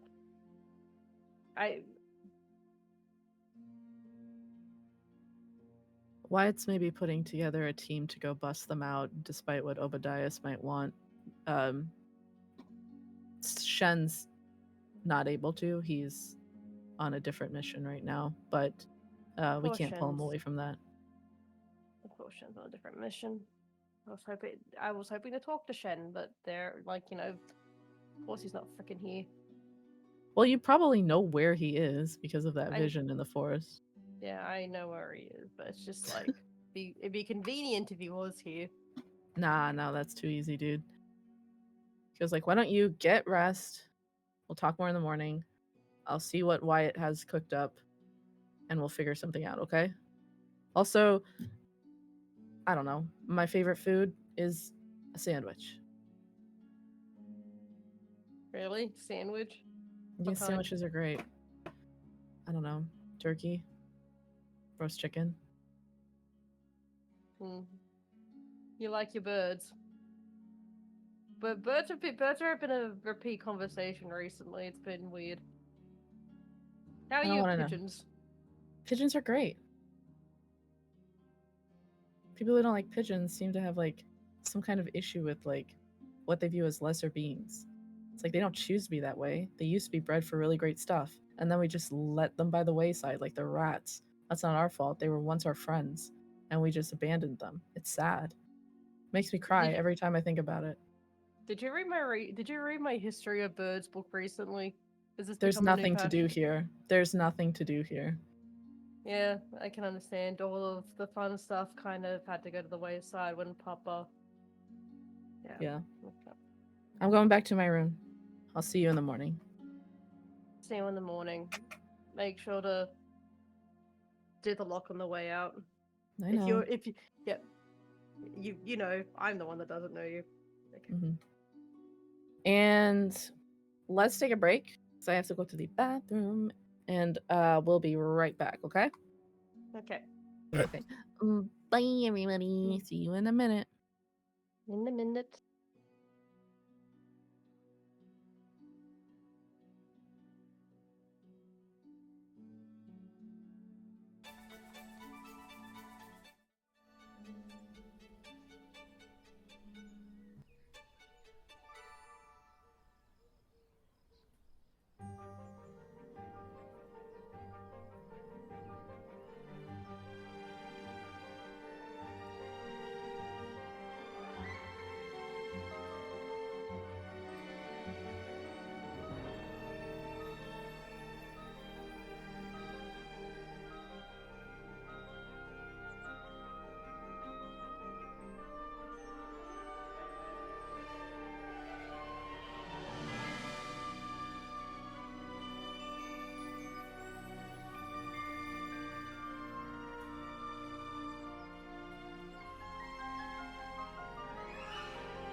horrible goose.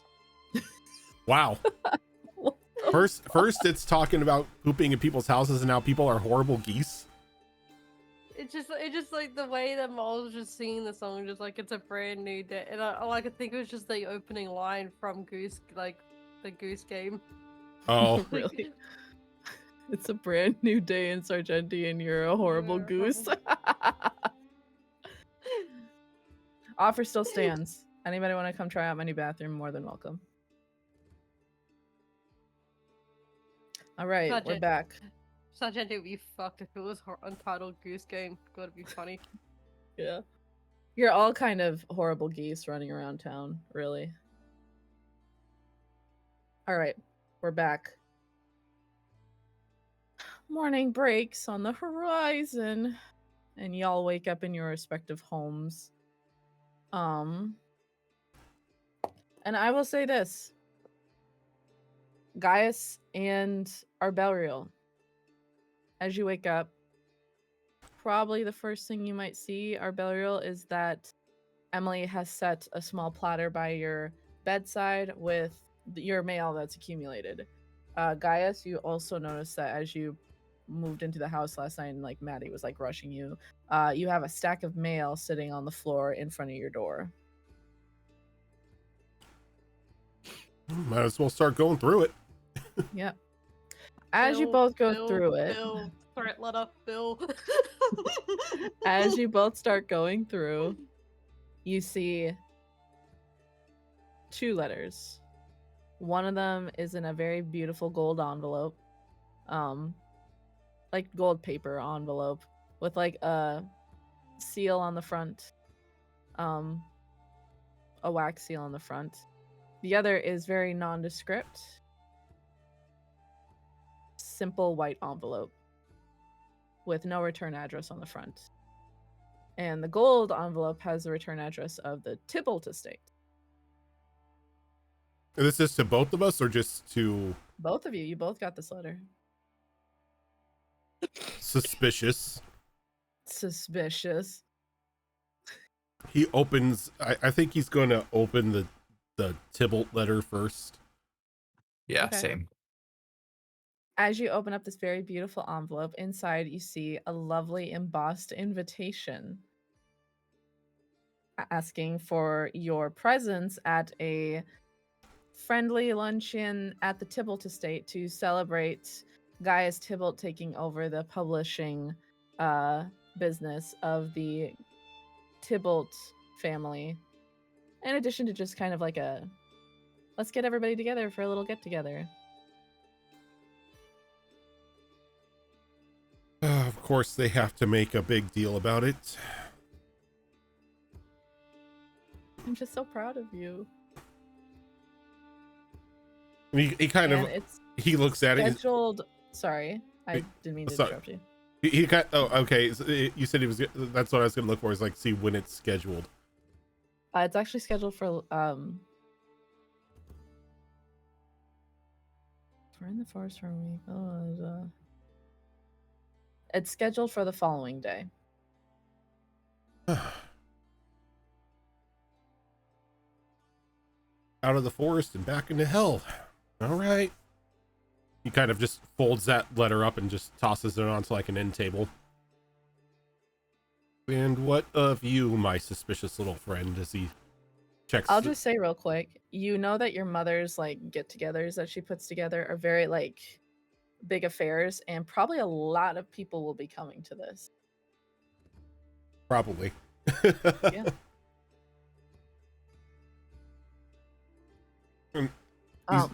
And he's going to open the nondescript one. And it's addressed directly to you, Gaius, and then RB, yours is addressed also directly to you. And it says, "My dearest sir," last name, whatever. I understand that the last time we spoke, we left on rather bad terms. I regret that the arrest of Obadias evoked such strong emotions and reactions from everyone, especially the Partington children. Rest assured, it is of the utmost importance to me that we find this killer of the late Lord Partington. My sources tell me that you have been hard at work in investigating a trail to his murderer, and I'd like to humbly offer an alliance of sorts as an olive branch, a partnership. You work with me and bring me in the loop on what you found, and I will employ my numerous resources to assist you in any way. Sincerely, Zymar Theronius, General Guard of the Wings.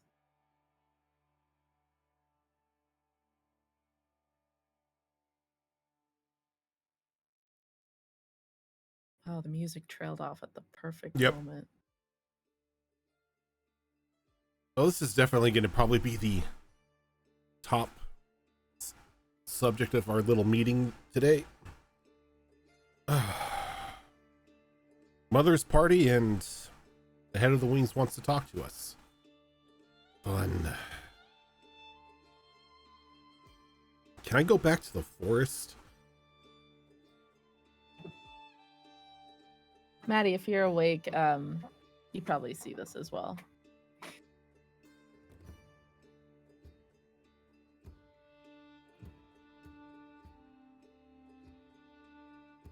I mean, your mother's party is hopefully not going to be that bad. Have you been to one of my mother's parties? No, but it is a party, right? Celebrating you? That's what makes it worse.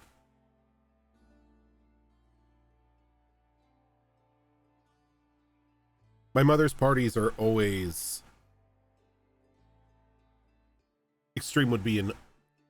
Well, no, extreme. Not in the sense of everybody's hardcore tavern partying, but she goes all out every time. And she invites a ton of people. So it's more than likely going to be... Well, the guest list is probably a who's who of quote-unquote high society. We could use that to our advantage. Do more investigations. You know, I didn't even think about that. Maybe we could spin it in a positive. Look at you becoming all sneaky.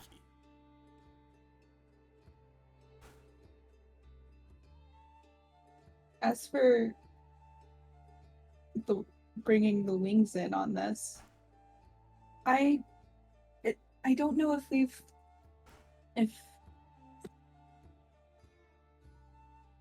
I'm trying to think about, because it's been so long since we've done anything with the Wings. Were they in the book, like, that we found? Or, like... The Wings is an organization of, like, guards throughout the city. Yeah, they're the city guard. Okay. Mm-hmm. But that is a good question. Did any of, like, the high-ranking Wings officials appear in that ledger that we have? You would have had to have looked for them specifically. There's so much info in there. Mm. And I think only Sonari looked through it. Well, we do know the identity of the killer. Well, the one who brandished the weapon. Mm-hmm. I don't think we want to bring that to the Wings' attention. I don't either.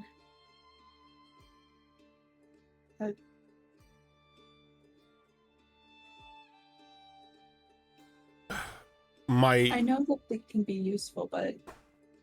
They could be useful, but my worry is if we shun them, it's going to raise suspicion, and they're going to tell and not ask. And if we have been, quote, hard at work for so long on this investigation, we might have to give them something. Even if it's to put them in a different direction. I think we could use them. We just don't reveal who the killer is.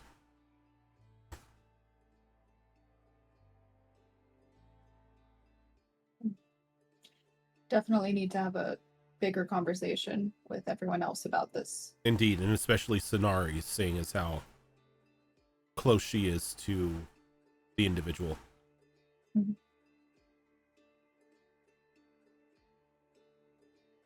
Arberia, I'll also say in your mail you see another smaller letter that seems to have been like slipped in alongside the others.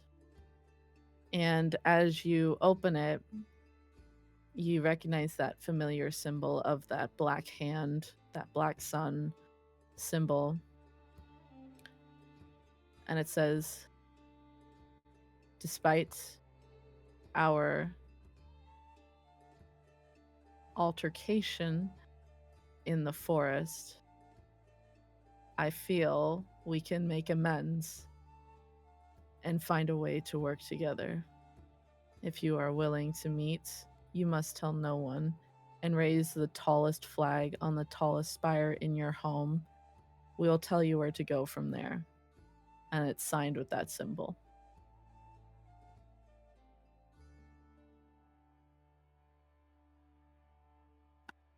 Okay. That particular one, when I eventually like get ready to head out for the day, that one's going to be kind of tucked into my breast pocket as I leave the house. As you're looking at your mail, you hear like a knock on your door, and Emily comes in. She goes, "Oh, good, you're looking at your mail. Did you happen to see the time off request I put in there?" I have not come across it yet. Oh. But since you're here, time off? Yeah, I was wanting to take a couple days off. Oh, there's no follow up to that. Right. Yeah, I don't see that being a problem. When were you looking to take these days off? In about little less than 2 weeks.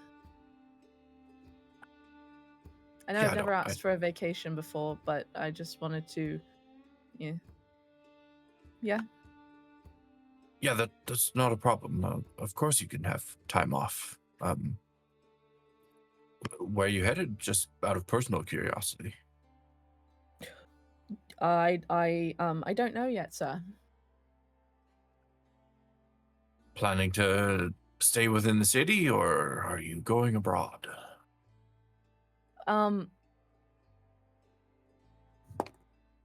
I probably might, there's this great thing that they have called a staycation, but I might not stay here for that. I might go elsewhere. I'm sorry, this feels a bit awkward to ask after you're all very you're part of the family, and then No. It's perfectly reasonable. I'm frankly surprised that you haven't asked for more time off in the past. Yeah, I've never needed it. Not that I need it now. I mean, I do, but not like I'm I'm dying. We all it. need a bit of time off right now. I understand. Yes. I'll be out for about maybe a week or two. That's no problem. Okay. Take all the time you need. Thank you. Can I get you your breakfast, sir? That would be lovely. Thank you. Just as a fair warning, when I'm gone, Nigel's going to be making your tea, and you know how he makes it awfully. I think I'd better just make it myself during that time. She won't let you do that. She brings you over your tea and maybe a biscuit or something for breakfast. Oh, have to just sneak it into the plant pots, I suppose. Cheers. Is there anything you need from me this morning, sir?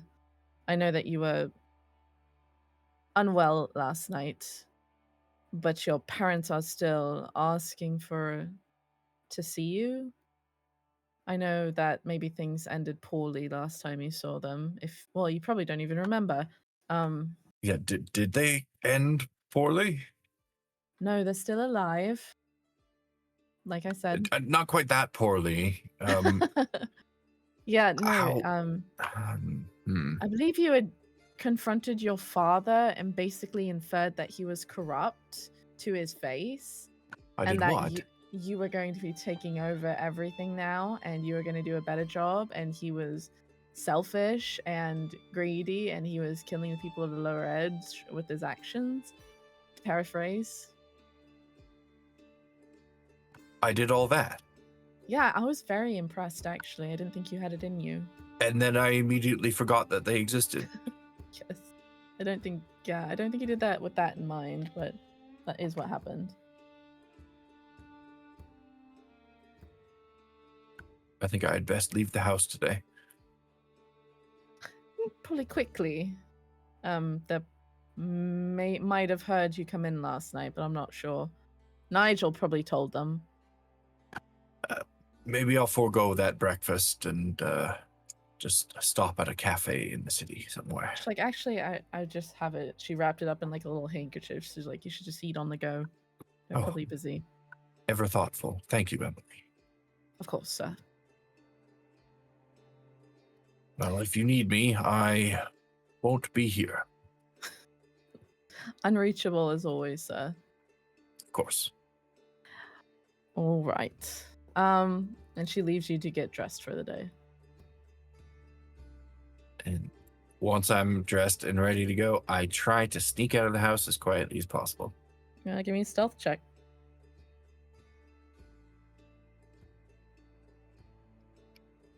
Do I have to? Yes.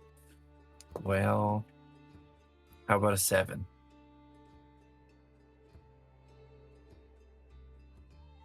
You know, for somebody that can turn invisible, this man sucks at stealth. Do you turn invisible before you do? No, because I have to be standing still to do that, unless I want to use a spell slot. I see. Okay, so you fumble through the house loudly. You put on your loudest tap shoes to try to sneak out. And as you are right at the door, you hear a voice behind you going, Alberiel. And you turn and there's a woman standing on the banister, like overlooking the main floor. Yes, can I help you? Yes, you can help me. Where have you been for this past week? Your father and I have been trying to see you for the past couple days, and Emily's just been telling us that you're out and about and you're busy, or some other frivolous excuse. That's no way to treat your parents. The lack of respect there. I'm sorry, I can't quite hear you properly all the way over there. Would you just give me one moment, please? What do you mean you can't hear me? I could not be louder. This is just the two of us in here. I'm sorry. I'm a little bit hard of hearing today. Just give me 1 second. Are you backing towards the door, young man? What's that? I'm sorry. Your hand's on the doorknob. I know you can hear me. Open the door. So don't you dare. Just Get back here right now, young 1 man. second. One moment. One moment? Just wait Where are right you there. going? Just wait right there. I step outside and close the door and don't come back. As you hear it close, she goes, "Why never?" So you shut the door in your mom's face. We just pulled the whole you were going through a tunnel, but in real life. It's incredible. I see your hand on the doorknob. I'm not blind. I love that you said that, Cass, just as Rojan literally typed the exact same thing. Yeah. All right. Well, you're outside your house. What do you do? I leave. Okay. Are you going by carriage or by horseback or walking or what's up? I'll probably immediately walk just to put some distance between myself and the estate, and then I'll flag down a carriage. Okay. And are you going to Gaius's house? How early is it at the morning? Is it early enough that places are open and probably about businesses? Like 8 o'clock. Yeah, okay. I'm gonna go to the school first, and then from the school, I'm gonna go to Gaius's. Oh, okay. No problem. Sinari, are you waking up and doing anything? I'm waking up, and I'm immediately checking my shit, making sure. I don't have time to cry. I can cry when it's over. So I go up, make sure my dad's okay. He's get good. him his Yep, I gotta would make say sure that the Gabriel probably stopped by really early in the morning to kind of feed him breakfast, just out of habit. Yep. Okay. Is Emmanuel up or is he? You hear him soundly snoring in the next room. Just a bit like How's it going? I can't leave him here.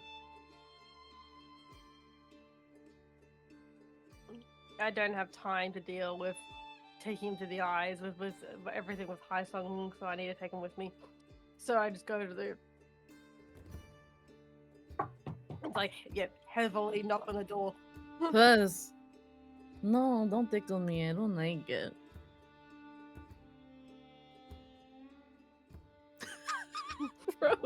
And I'm just like,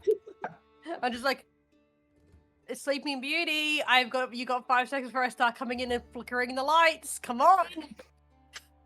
I'm like, oh, okay, I like that a little bit. Okay, that's it. I open up the door and I'm gonna.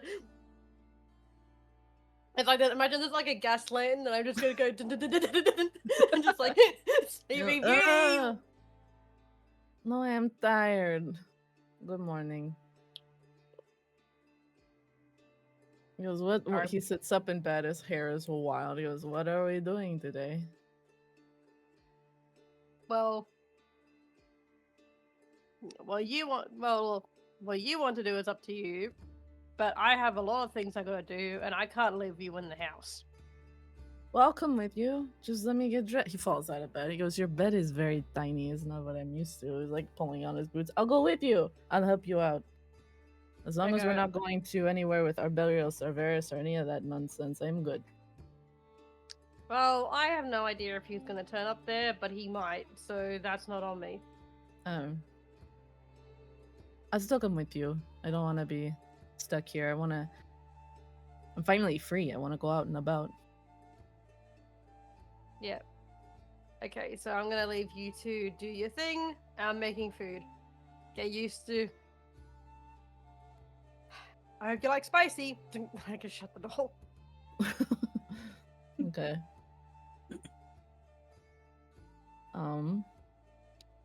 What are you planning to do? Out of curiosity. So my plan is to go over to them, to Gaius and all that, and basically discuss like what I've recently found out, and also just to decide where to go for next, because I'm basically going to be going. I know what I'm going to say to them, but I need to tell them exactly what's been happening, find out what they know, and just go from there. Like, Okay. she's in a rush. And if Emmanuel's with her, then Emmanuel's with her, because now she has a dog. So Stop calling him a dog. You guys are so rude. Make him I'm not trying less to like a do anything. dog. What do you mean? Avros is more like a dog than Emmanuel. You guys are rude. Both dogs. Yeah, but Avros is a good boy. Oh boy. Okay. I That's think that's if you between go, you two. I think as you probably head out, Emmanuel will follow after. He's like, I changed my mind. I don't care if I see our burial. I just need to get out of the house. Hope that's cool. That's fine. Before we leave, put on the blindfold. Oh my god. Fine. I put on a blindfold. All right, let's go. You know, in some cultures, this is considered kind of kinky. And I just kind of just go. Well, we'll have to get you to those cultures so that it's so that you're okay with it. All right, let's go. All right. I'd say you're not far from Gaius's home, so you can get there probably around the same time that our burial has. Let's go. All right, now that we're on the barrel, now we're on the street. Basically, once we get into the carriage, I'll take the blindfold off and just be like, right, we're going to Gaius's. Okay. I like Gaius. One time I actually saw him perform. It was at some kind of tavern. It was very cool. Yeah, he gets that a lot. I'm pretty sure he'd appreciate you talking about it. No, I don't want to seem like one of those people who's like, oh my god, I'm your biggest fan. Like, that's so embarrassing. Yeah, I honestly I wouldn't know because I don't nearly have. I'm not really a fan of many people, but you know, each their own. Dang. Okay. Probably pull up to his house around here, and Gaius, you hear some folks congregating outside your door. Is the door? Is the? Oh wait, guys locked the door yesterday, didn't he? Yeah, but I think as he hears people coming up the stairs, he just opens the door. I got my hand. I was actually about to just be like, yell, Gaius, you got 5 seconds to unlock the door before I do it. Hmm. And like you probably get to Gaius and he has the door open. All right. Okay. And I just walk in and go, by the way, I brought a manual because he's nowhere to go. Okay, All right. Nice to see you again. you doing I better? think once you, honestly, now that I'm out of that forest, I feel like I'm a lot more like my old self. It's nice. That's good. Wonders what a good night's sleep can do. That too. That definitely helps. And he kind of gives you like a very curt nod, or Belriel, and he goes and sits down on your couch very like politely. Guys, don't want to touch anything. So, kick things off, two things. One, my mother is hosting a very large party in celebration of me taking over the head of our family's publishing firm, house, whatever it is.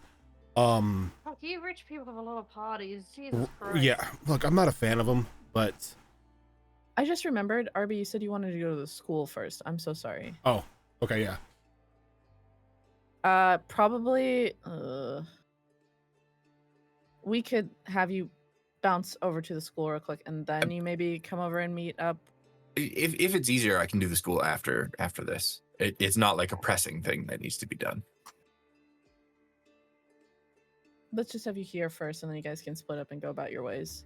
Yeah. Okay. Sorry, go ahead, guys. I did not mean to interrupt you. I just remembered. Now, normally I would, just blow these parties off, but out of the people in my family, there are two who actually, I feel, have at least some modicum of love for me, and one of them is my mother. And I wouldn't want to disappoint her, but at the same time, Maddie did point out that there are going to be a lot of rich folks there. Definitely people we can maybe prod for more intel as to what's going on. So if you need clothes, as he kind of just like motions back to the closet, party is tomorrow.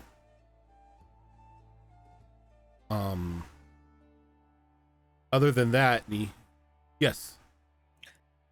I was wondering, I came out of the forest with just these clothes. Could I maybe borrow something like for just every day? How much taller is he than Gaius? At least a foot. He's like, I don't know to tell you this, but everything of mine is going to be a little too short. Oh, when you said like if you need to borrow clothes, I assumed you had like other people's clothes here too. I mean, you can check. I most definitely do have other people's clothes here. I don't know Okay. what all is left back there, but if you find anything, help yourself to it. Yeah, you probably rock a dress. Sorry. Continue, Lord Tybalt. Apologies. First off, drop the Lord. It's just Gaius. Sorry. No, it's just I'm not a fan of titles, so if you could just call me Gaius instead of Lord Tybalt. I mean, if you have to call me Lord Tybalt in, polite company, that's fine. But when we're all together like this, it's just Gaius. Okay. Second of which, he pulls out that very nondescript letter. the head of the wings wants to meet with us. Some sort of olive branch to work together to bring the true killer to heal for what's been happening. Well, funny you should mention the wings. My best friend's been arrested. Which one? Hi, Sung. My friend who was with me at the party. The one who has been helping me and has given me so much information to have been helpful. He's been arrested. And he's been placed with Obadiah. So basically, I've heard that there is a team in the works to liberate them now that there's been 2 arrests, and we're now scared about there being a mole in our organization because Haisung, no one should know about Haisung. Do you know what he's been arrested for? Nope. I walked in yesterday and met a strange man. Oh, by the way, I found out who the hell is Gabriel?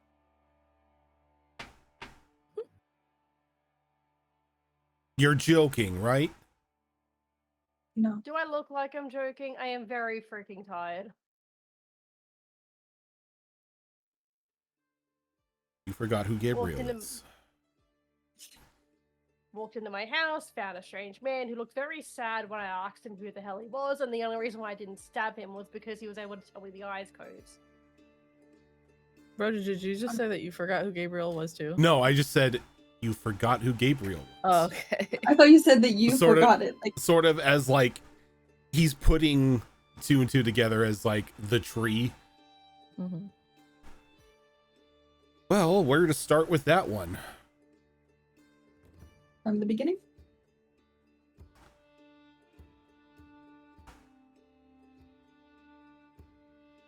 Emmanuel, Mm-hmm.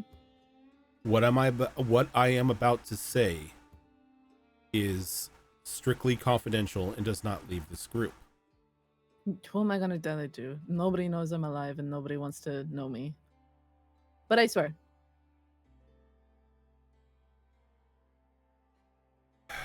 Gabriel is the whole reason why all of this began.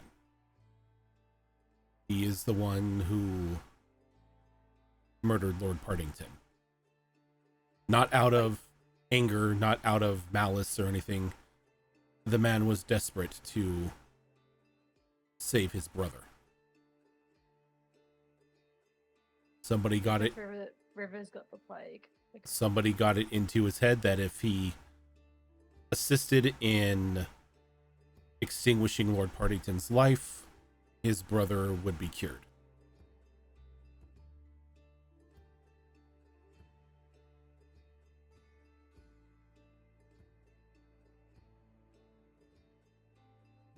We haven't turned him in because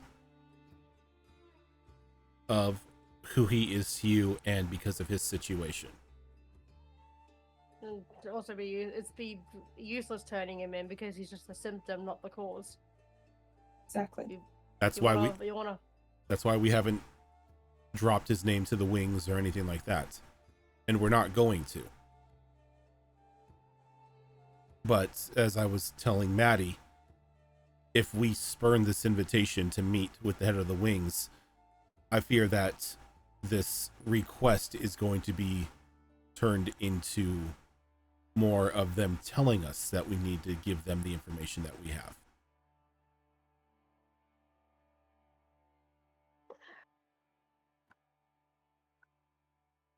Surely you don't actually believe they hold any power over us, though, Gaius. As a member of a noble family, you must understand that the wings are below us. The wings may be in a sense, below us. But in the situation of the murder of pretty much the head of one of the most influential families out here, I think at that point in time they would pull rank. Or they would start making things greatly difficult for anybody involved.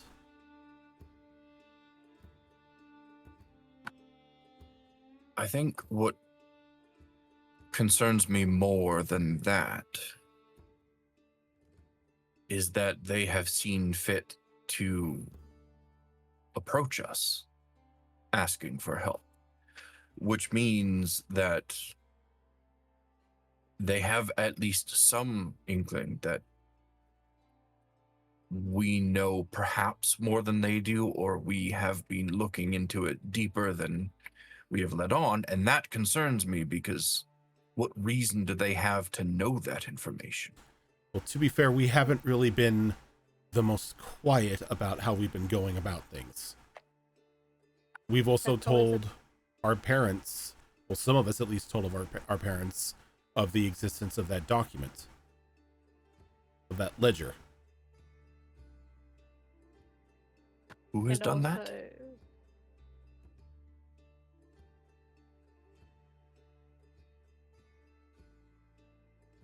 Who did that?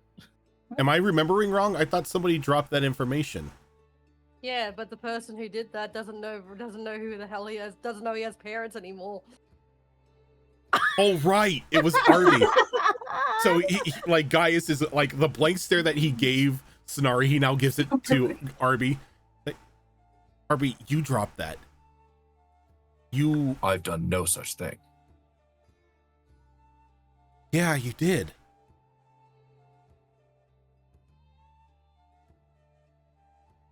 It was. They just like, I remember It was hearing about this. a power You did play. mention this. Yeah, it was a great way to own your shitty parents. Oh, A few do times I not respected you. tell me that I did that in the... Oh, shit. Long night. I feel like maybe you didn't. I don't think I mentioned the ledger or the book specifically. Okay. I think I just insinuated that I had evidence that they were Okay. involved in these things. See, I Ever thought I so was careful. I was remembering things incorrectly because I thought you just like dropped the information that you had proof that your father was corrupt and everything like that. Well, I suppose now is an appropriate time to let everyone know that I had an enlightening conversation with Emily last night, Cunningham. She informed me that my parents are quite cross with me for some things that I have done and said. But for the life of me, I could not remember any of those events. I could not remember their faces or their names or really anything about them.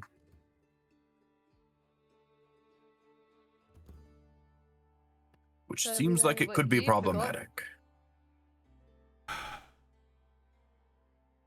So, Maddie. So we know what the three of you forgot. What did I forget?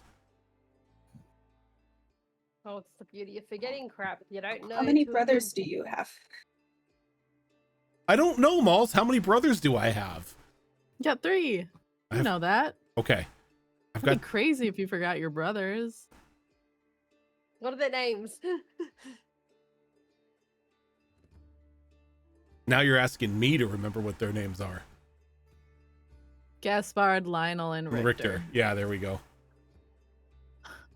When the DM knows your backstory better than you. Look, it's been a long 2 weeks, Malls. It takes 2 seconds to skim your backstory. Anyway. No, you remember your brothers. Yeah, Okay, yeah, I remember those 3. And yes, I remember fuck Richter. But Do you remember your parents fully? I know you said your I remember my mother. Do I remember my father? Yeah. Yeah. Imagine forgetting your parents. That's crazy. Hey, I'm just gonna go. Do you remember Angharad? He's like, yes, I remember her. I talked. Does he remember Angharad? He talked about her in the Bird Woman village when they returned from the tree. So if he didn't remember Angharad, Dang it, I can't mess with you on that one. No, you remember Angharad. I just like shrugging. Is it one of the many women that you've been with? I mean, if that's the case, then I get off lucky. Huh. Huh. Yes, I know what I said as soon as I said it. I'm just gonna point at the books and go, do you remember writing these? Oh, yeah. I think this is perhaps a circle we could go around all day. Give me a second. I gotta get my cat. She's sticking her face in a box. That's how, yeah. She's a lesbian.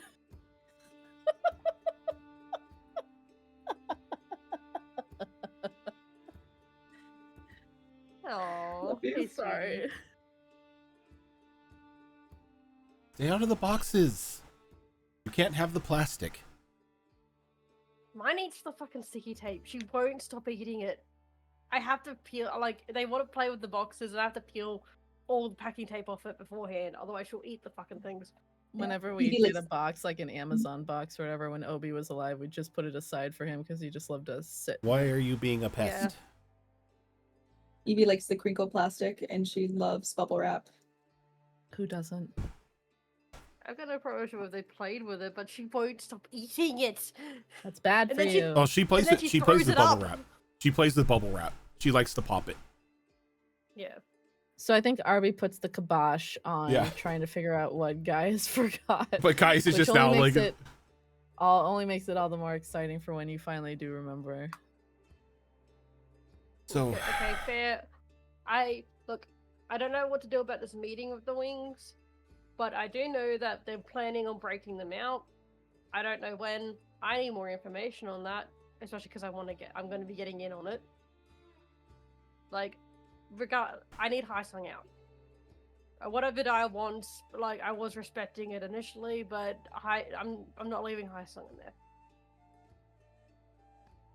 Do you think there's any chance that you could delay this breakout until after our meeting with the wings, just in case we might be able to get your friend out in a less suspicious manner? I can see, but I'm gonna have to. When's this meeting? Was there a date on the letter, or was it just an invitation? Oh, at your earliest convenience. We could go today. Okay. What time is it? That's a good question. Maybe like 9 a.m. Okay. I can meet with them. I can spin a tale as best as I can. But what information do we actually want to share with them? Preferably none of it, but I'm sure they will ask for something. Look, And actually, if you're going to be meeting with them, I will accompany you. I got the letter as well. That's interesting. Is it possible that we want to send them on a wild goose chase to focus on something else while we actually do the work? Look, I think we can actually provide them information in regards to these Black Hand individuals. Like, they're not really working out in the open, and we know that they've had connections with Gabriel. Maybe we can point them in that direction. Maybe they can help us get them out into the light. Get the true cause of all of this out there. I mean, As long as that doesn't also lead them back to our family's involvement in everything that's going on. look, if our families if our family's involvement comes out, it comes out. It will come out eventually, I'm sure, but I would like to mitigate as much of the oncoming damage as possible beforehand. Counterpoint to that, we give them the information. They can look into it, and that way, this black hand, this black sun, whatever they want to call themselves, doesn't spin it to make it look like we are responsible. We have a very important document in our possession that, yes, really does put suspicious light on a vast majority, if not all, high houses here. But I was telling Maddie last night that I have a feeling that by the time all of this is over, the high houses are either going to fall or there's going to be a drastic change. I'd much rather have a hand in that change than just to stand idly by and watch the fire burn. Yes. If I may cut in, I would say that based on your plans, you have a lot of irons in the fire right now. If this great comeuppance is coming that you so claim upon the, noble families of Sargenty, maybe it's because I haven't been to a party in a long time, but maybe that's something you maybe wait to talk to the wings about after the party. That way, maybe you could find out more information, or people aren't in all of a hubbub because horrible stuff is coming out about their families through the wings. People are relaxed. People are confident in their status at a luncheon, and it's fine.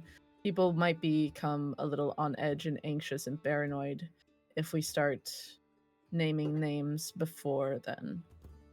He makes a point.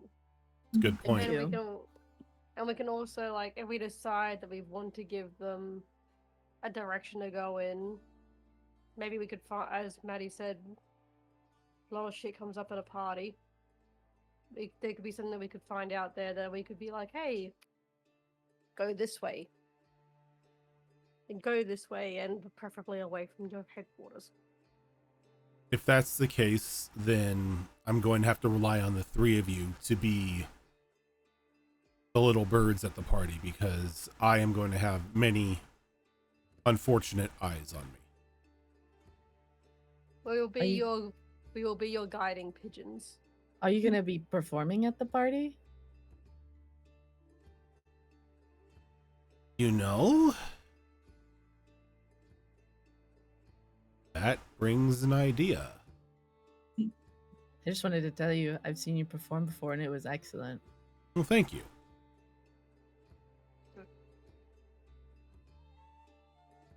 I think I may Anyway. perform. Okay. That tone you carry sounds like trouble. Arby, you've known me for a while. I'm nothing but trouble. Precisely. Don't worry, it'll be veiled trouble. Only those who are able to pick up on innuendo pick up on anything. Right. Remind me to be in a different room at the time. Oh, you're not going to watch me perform? I like you guys, but can't say I'm as big of a fan as Emmanuel here. Well, to I'm be not fair, saying I'm like your biggest fan or anything. I'm just saying I liked your music. It's like I'm not like a freak like that. Like I'm your biggest fan. Like I want to like any of that stuff. I just like your music. It's good stuff. Nothing like weird like that. You can stop talking. Sorry. I mean, you've only seen me perform once, Arby, and that Yeah, was exactly. that Sargenty idol. Oh, I thought you were talking about me. And gently pat your shoulder. It's okay. Oof. Okay. So, we all have copies of the book. Do we? You do? Yeah. I thought there was just 2 copies. Yeah. I thought Okay, I'll take it. I thought Gaius made copies for everyone. No, you're right. You only He made 2. He made 2. Yeah. He's got 1, and then And that took a while. And I think if I recall correctly, you only took like a couple pages of copying out of that. Copy the whole thing would take a while. You copy most of the bigger mhm. the bigger one, like the most important notes. And you kept it, and then you made you made 1 copy for yourself. I can't remember what happened to the second copy, because I had to give the original over to the eyes. I know where it is.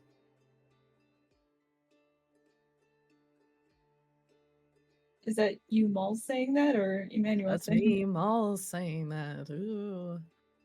Sonari, Mm-hmm.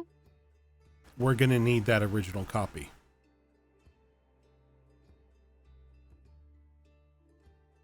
Righto. I'll have to go back to I'll go back to the eyes and arrange it, like and try to convince them to hold off on the operation.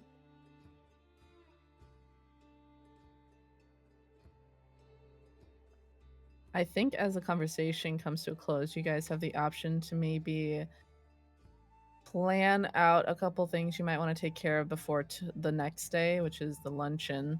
So Arby, if you want to go to the school, you can. Maddie, did you have something you wanted to do? I wanted to go to the school too, so Yeah, let's have you go to the school. Gaius, are you wanting to go anywhere, Sonari, other than the eyes? Gaius is going to go find Angarad. Okay. I'm just gonna go manual. Look, I gotta go back to the eyes, and I can't. And if I take you with me, you're gonna get interrogated. Wait, I'm coming back with you there. I kind of wanted to wander around the city a little bit. I'm saying if you come back with me, you're going to get interrogated. So No, I don't It's want to up go to- back. okay, good. Like good to know. You stay safe. Go to the others. I'll come back. I'll be back later with the news update. Let me know if you need anything. I don't know. Send me a pigeon or something. Bye. Pigeons. I think- Why is it always pigeons? Pigeons are awesome.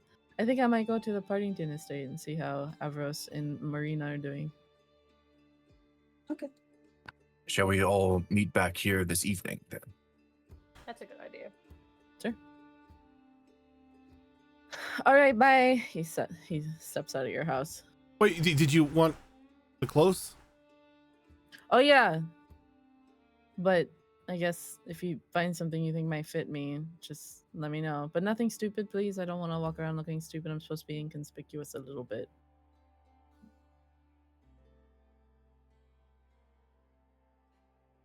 Sure. What? Look, I don't know your exact measurements or anything. I am fine with you going into that closet, Okay, I'm gonna Find- go into your closet. finding clothes, and There are so many handcuffs in here. Cool beans. Okay. He's shopping in your closet for a little bit. Probably finds like a nice doublet and white shirt and a traveling cloak and some breeches and whatever. He keeps his old boots.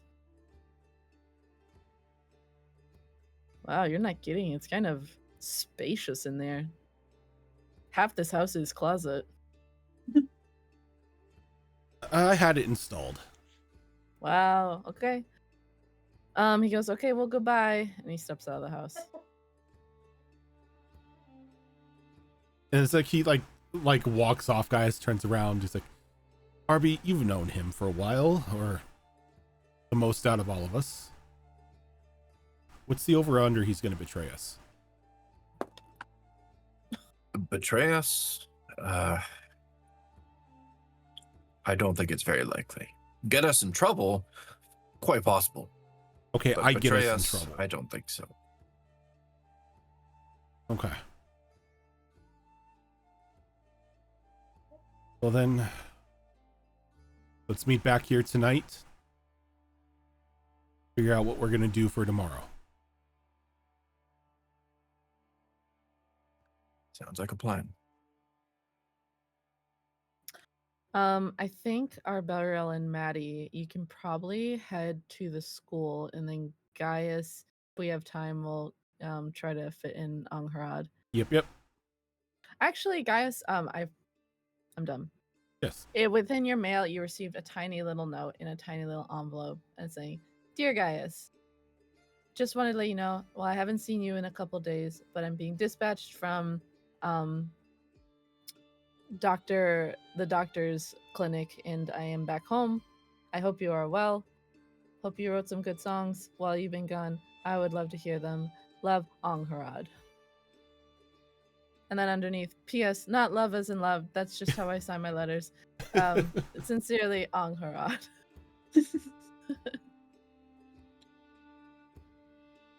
So he at least now knows where he has to go. Okay. Arby and Maddie, you guys take a carriage to the school? Yeah, I think so. Sweet. If you flag down a Ronald McDonald, one appears right away. This And magic always fascinates me. And you guys head down the high street towards the school, which you can already see the spire kind of peeking out above the other buildings. It's probably the tallest tower in the city. I don't know if you guys wanted to speak before you get there, but just let me know. Otherwise, Actually, while we have a moment of privacy, I'd like to get your thoughts on what Gaius said about the high houses either falling or significant change coming. What's your perspective?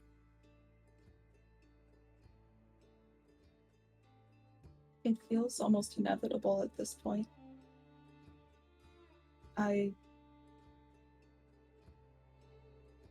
As much as I want to mitigate the damage or just lessen the damage, I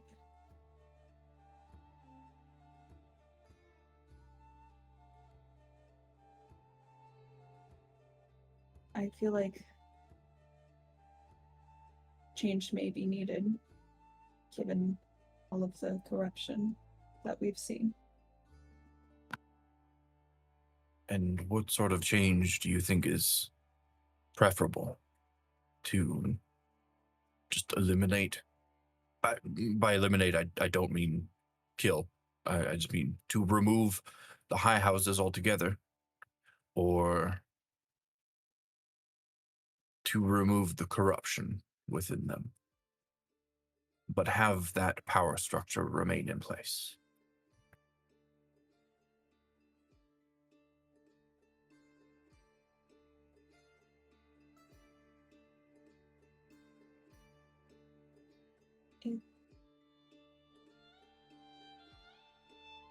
I still have a lot of thoughts that need to be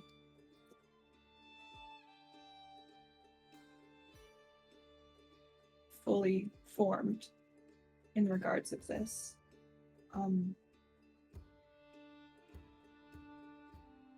It definitely seems to cut out the corruption's a really good option. But seeing everything in the lower edge, it just doesn't seem fair to have that amount of difference between the high houses and the lower edge.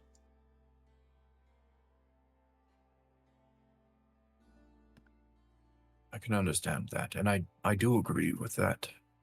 I think there is an imbalance at the moment. I would like change to happen myself, but I would like to see it happen in a way that does not throw the city into chaos. I think a power structure does need to exist. There just needs to be a better balance to it. That's a good point.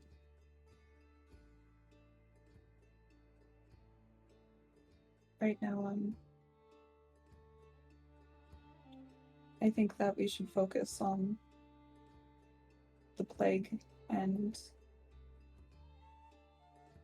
we know the cause of it, but we need to focus on stopping that from happening, so that way there is at least less chaos going on. I agree.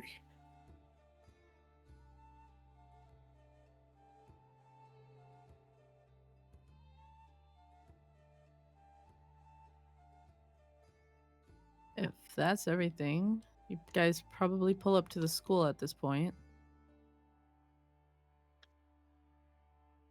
And you head straight. Are you heading to Headmistress Holt's classroom? Okay, sweet. You head straight there. And you see that she's teaching a class currently. If you're kind of hovering by the doorway, she probably looks up, catches both of your eyes, and holds up like one finger. And she goes like, right, tonight I need you all to read that passage. It's very important as it will be on the exam later this week. I don't want to hear any excuses that I did not warn you, because I 100% did. And I'm going to need everyone to at least write down at least a couple sentences as a summary. That would be great, and turn it into me by Wednesday. Thank you. And at that moment, the bell rings, and all the kids get up, and they're all yapping, and they don't notice you guys as they push past you, and the classroom is empty. She goes, well, well, well. Hello, you two. Always a You're pleasure to see you, looking- Esperanza. You two, forgive me for saying so, but you two look a bit different when I last saw you.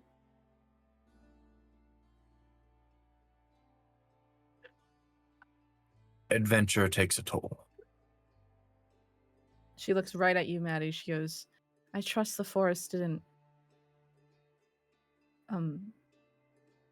harm you or anything.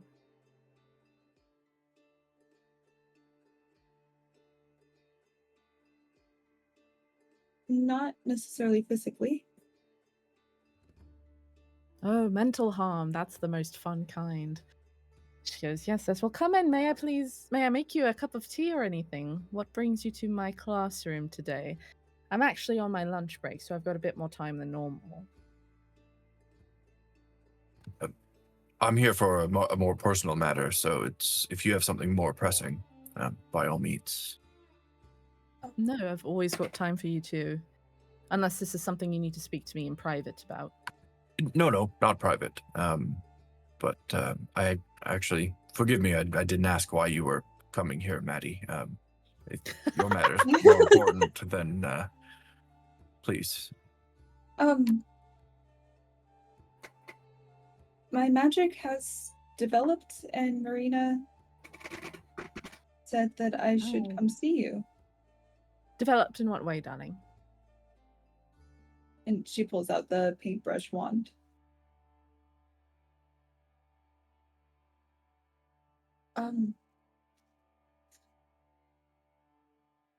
It's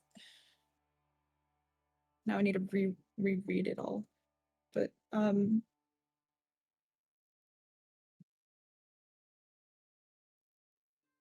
sorry.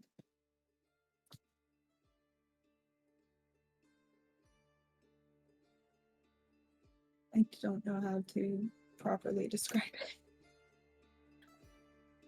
You can do it.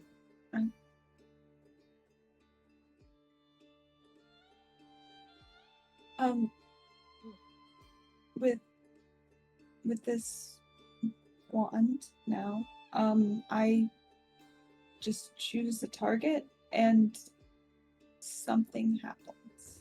An effect happens. It's not necessarily a spell that I say.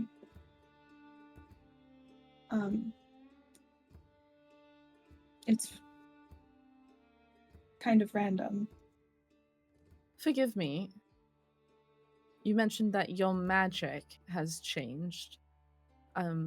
Not to lessen the excitement of that moment, but anybody with any sort of magical inkling can wave a wand and have something random happen to it. Did something happen to you, or did you just find a wand?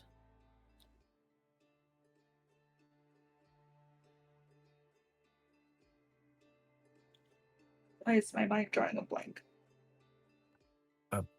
If I may speak up just from somebody that observed you over the last week or so, I would say you seem more in control than you have previously.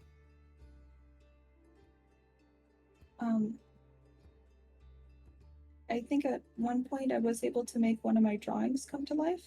Is that what happened last session? Or Come to life how?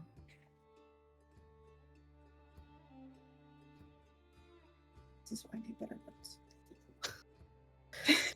It looks like you kind of had like almost like a vision of this flower, and then it turned out to be real. Oh. Like you painted it from a vision, and then it turned out to be real.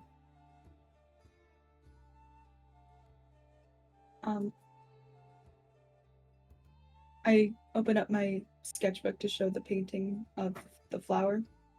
It's like I was drawing and I painted this and it turned out to be real. We found later. Like you painted that and you found it down the road a bit later, something like that.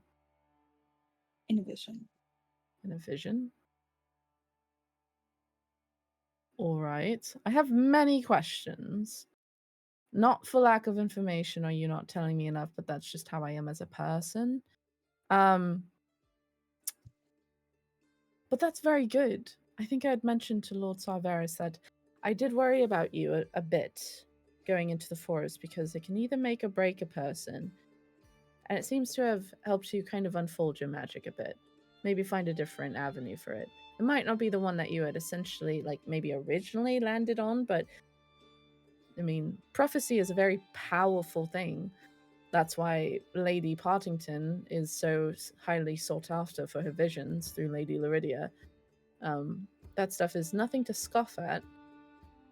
I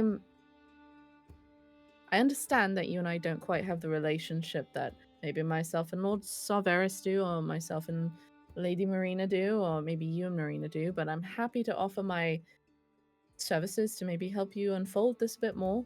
I don't know much about it, but I can investigate it a little, research it a bit, work with you a bit, find out what you can do, but only if you wish it, my dear. I wouldn't want to pressure you into anything. If this is something that you want to kind of discover on your own, all the better. I would love any help that you can provide. Marina mentioned that this might help with the Nightwing. Did she? I haven't seen her in about a week. So, if that's something that she thinks that she experienced, can I assume that she went into the forest with you? Okay. Well, she went into the forest and she saw your magic in action. She might have more theories than perhaps you or I do currently. So, I suppose if you're back from the forest, and she is as well, she didn't show up for school today, so I was just kind of, I just assumed she was maybe on vacation somewhere, but I would love to pick her brains on that, see what she's seen, first-hand account.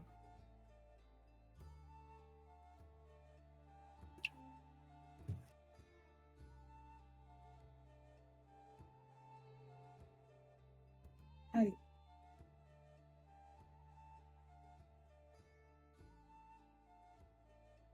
don't like that. Okay.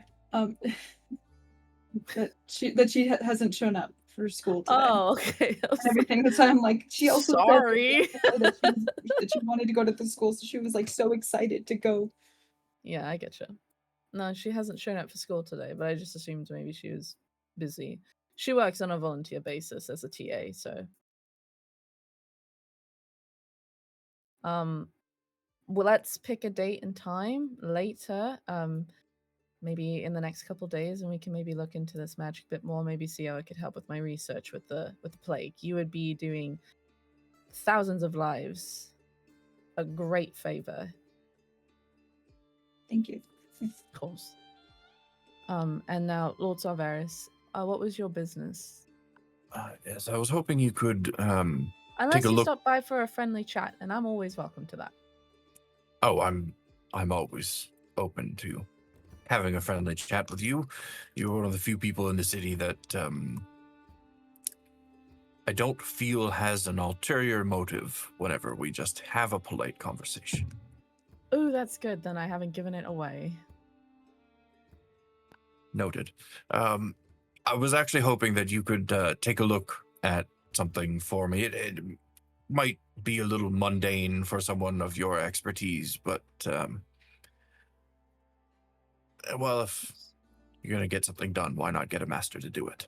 And You he flatter me. Thank you. will produce the pieces of Emmanuel's broken sword.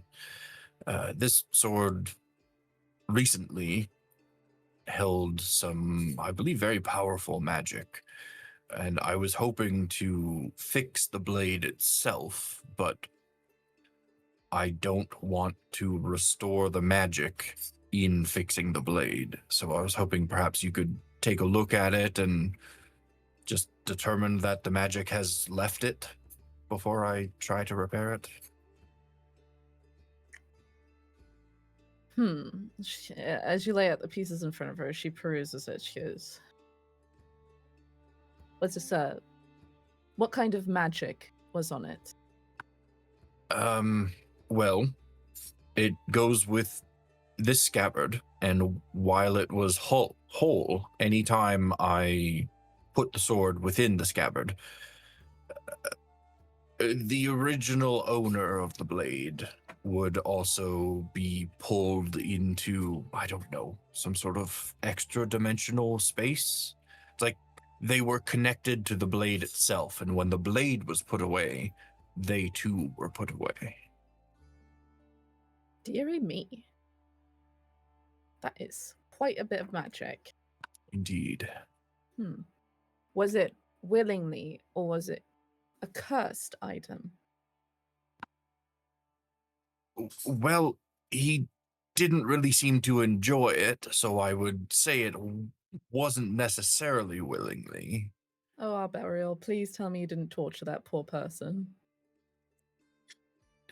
Well, maybe just a little bit, but you must understand, he did deserve it. Dearie me, dearie me. All right, let me take a look at this. Because, well, it's a bit difficult, you see, because with curse magic, it can actually linger past a break. It's especially if it's very powerful magic. However, if it was a sort of boon, it's hard to say. Something like that would be a blessing or a curse. And she kind of waves her hand over it, and you see like this kind of beam of like ghoulish green light emanate from her hand as it looks over it, and you see like this sort of shimmering of red glow around the sword as it lays in pieces on her desk, and it seems like vibrate almost like maliciously. She goes, "Oh my, this is not a very nice item you've brought to my doorstep, young Sarveris." Very interesting there. Very, very interesting. If it helps at all, helps to inform you at least, it did come from the forest. Yes, that might have been where the sword was found. Where we found it, yes. The sword itself didn't originate there. Origin of the magic seems to be much older. And in fact, I hesitate to say this. Perhaps I oughtn't. No. You can't say that and then not follow it up. Come on now. I can do whatever I damn well please. Well, I suppose you can, but I won't leave until you tell me. I don't think that's quite the threat you think it is. With that being said, even though I enjoy your company, I hesitate to voice my theories on this, just because if I'm right, which I usually am, that's not great. That's not really very good, actually. Well, I've got What no if they do theories this? myself, so And that's the case. And then they do that. This could be very interesting, or it could be a bad thing. That's hard to say. I thought they were wiped out. No, don't think so.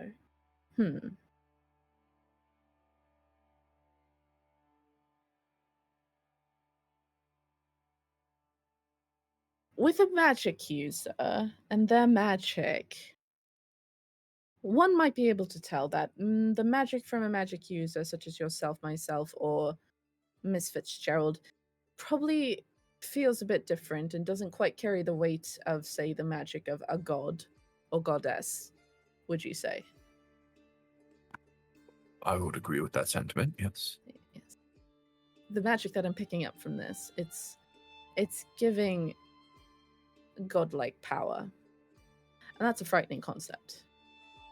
Now I'm hoping maybe that's just the strength of the curse, but then that would have faded over time. There's some sort of touched magic on this sword that I think maybe ties to someone with great power, to the level of a god or a goddess.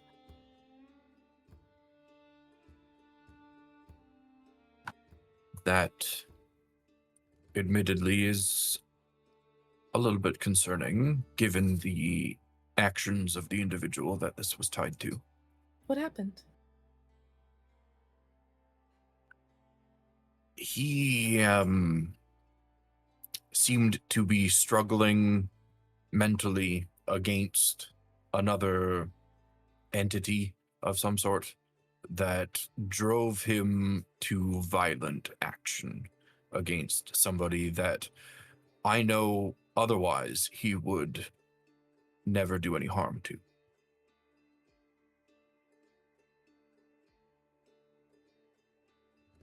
Dearie me. Who is this young man, if you don't mind me asking? Or if you can't tell me, that's very fine too. It just comes down to strength of character and will, doesn't it? I think at that point, Arby points to the EB that's on the blade. Emmanuel.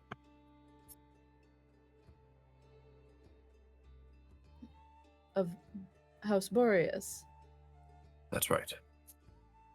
That's a name I haven't heard in a very long time. You and me both, until see we her found kind of- this sword. You see her kind of laugh. She goes, good times, good times. Goes, so he is alive. He very much is, yes. This is a lot. Is he still with you? I'd love to pick his brain and catch up with an old friend. He is, I mean, obviously not at the moment, but if you would like to meet with him, I'm sure I can convince him to come here. Of course. He's laying a bit low at the moment, given, his history and all. I think he'd make an exception for me. At least I'd like to think so. And I can use my magic to sort of peer into his mind and see exactly what sort of control was exerted on him while he was under that power of that sword, or whomever put that together. That would really be interesting. You've given me a lot to think about. If you have time later today, tonight, I could try to bring him by then. Absolutely. I will always make time for you, Lord Salveris, and you as well, Miss Fitzgerald. We're dealing with pretty heavy stuff here, so I believe it's best we all stay on our guard. Agreed. Other than that, how was your trip to the forest? Lovely? It had its ups and downs. Tell me one up and one down. An up is that we apparently rescued Rena Partington from a terrible fate.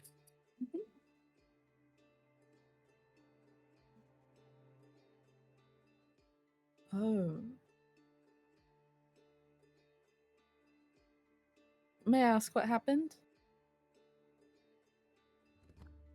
She was the victim of a doppelganger, but we rectified that and restored her to her normal self. For how long? Do we have an inkling of how long she had been replaced? Several years. So we don't know the full timeline, but it had to have been a few years at least. Oh, that is so heartbreaking.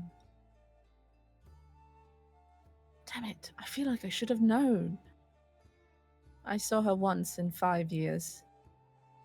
She doesn't travel here very often.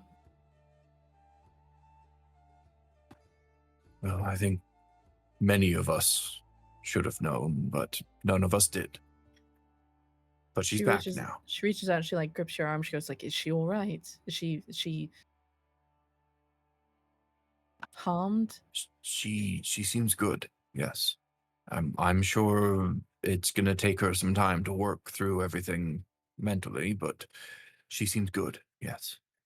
I know I might not look my age, but she's actually one of my oldest friends. So I'm glad that you did that for her, and I'm very grateful actually. Thank you. It feels wrong to say you're welcome, but I'm glad that things worked out the way they did as well. Well, that actually seems like a bit of a down as opposed to an up that she was dealing with that. Well, comparatively, the down is that I've completely forgotten who my parents are, so...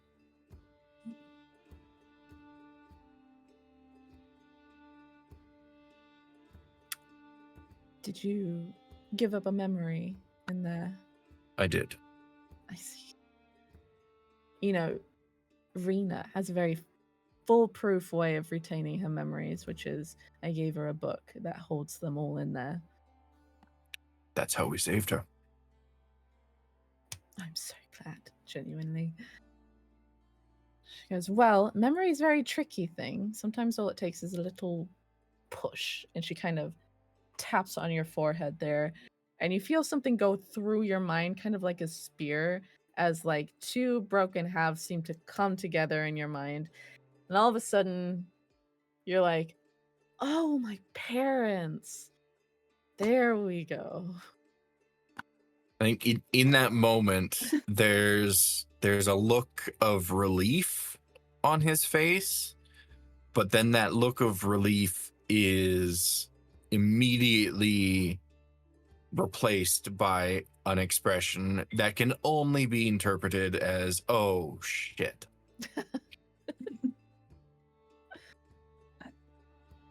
Did you remember? Oh, I remember. And I'm not sure, Esperanza, if I should be thanking you or cursing you. Did you remember? I can Unfortunately. take it back. And she goes like this and pulls something out of your head. And it seems to be some kind of essence on her fingers. No, I think it would be best suited to have that back, if you would. Back in your head. Ah, shit. I just, Avi even just like grabs Maddie, just goes like, her turn. Yeah, Maddie's just like. If you wouldn't mind, I also lost memories. I'm sorry, my dear. What did you lose memories of? I'll do my best. Marina. Marina. No. She kind of puts her hand on your forehead. She's digging a little bit. She goes, oh. Oh. Oh. Dearie me. She goes, ah. And you your memories come back together as like one, as a puzzle piece packed together, and you remember in all its finality everything with Marina and everything that you forgot, and it kind of sits on you like, oh, I forgot all of that, and like this rush of emotion and feelings that you have all at once. She goes, you might want to sit down. It can be a little overwhelming to remember not only the memories, but also how you feel about someone, etc., etc. A lot of emotions happening, yes. Yes. Been there. She gives you a cup of tea. Yes.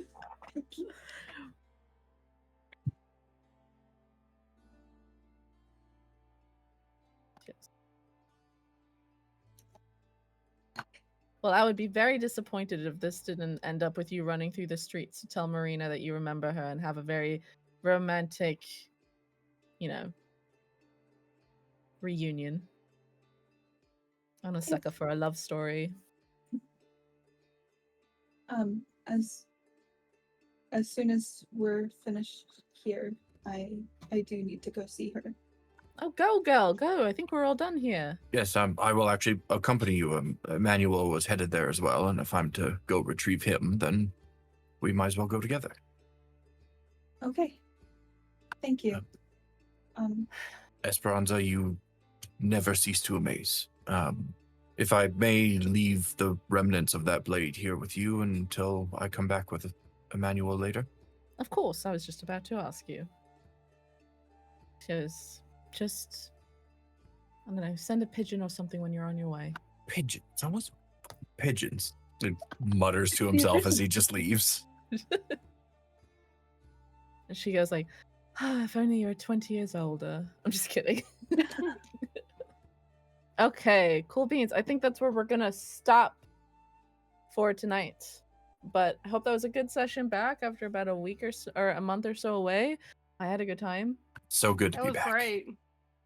All The right, crew was take back. it away, Rojan. Well, everyone, thank you for tuning on in for today's episode. If this is your first time here, this is not the only show that we do. Coming up on Monday, we are going to have another episode of Destiny Forged, which is our longest running show here on the channel, currently in its 4th campaign. Tuesday, we have another episode of Star Wars Tales of the Outer Rim, which is a Star Wars game run by Tilt. This upcoming Thursday will be another episode of Mass Effect Horizons, which is our Mass Effect 5th edition mod that is run by Zorro. Alternating Thursdays, we have A New Era, which is another 5th edition game that I run. Coming up on next Saturday will be another episode of Withered Wastes, which is another 5th edition game run by me.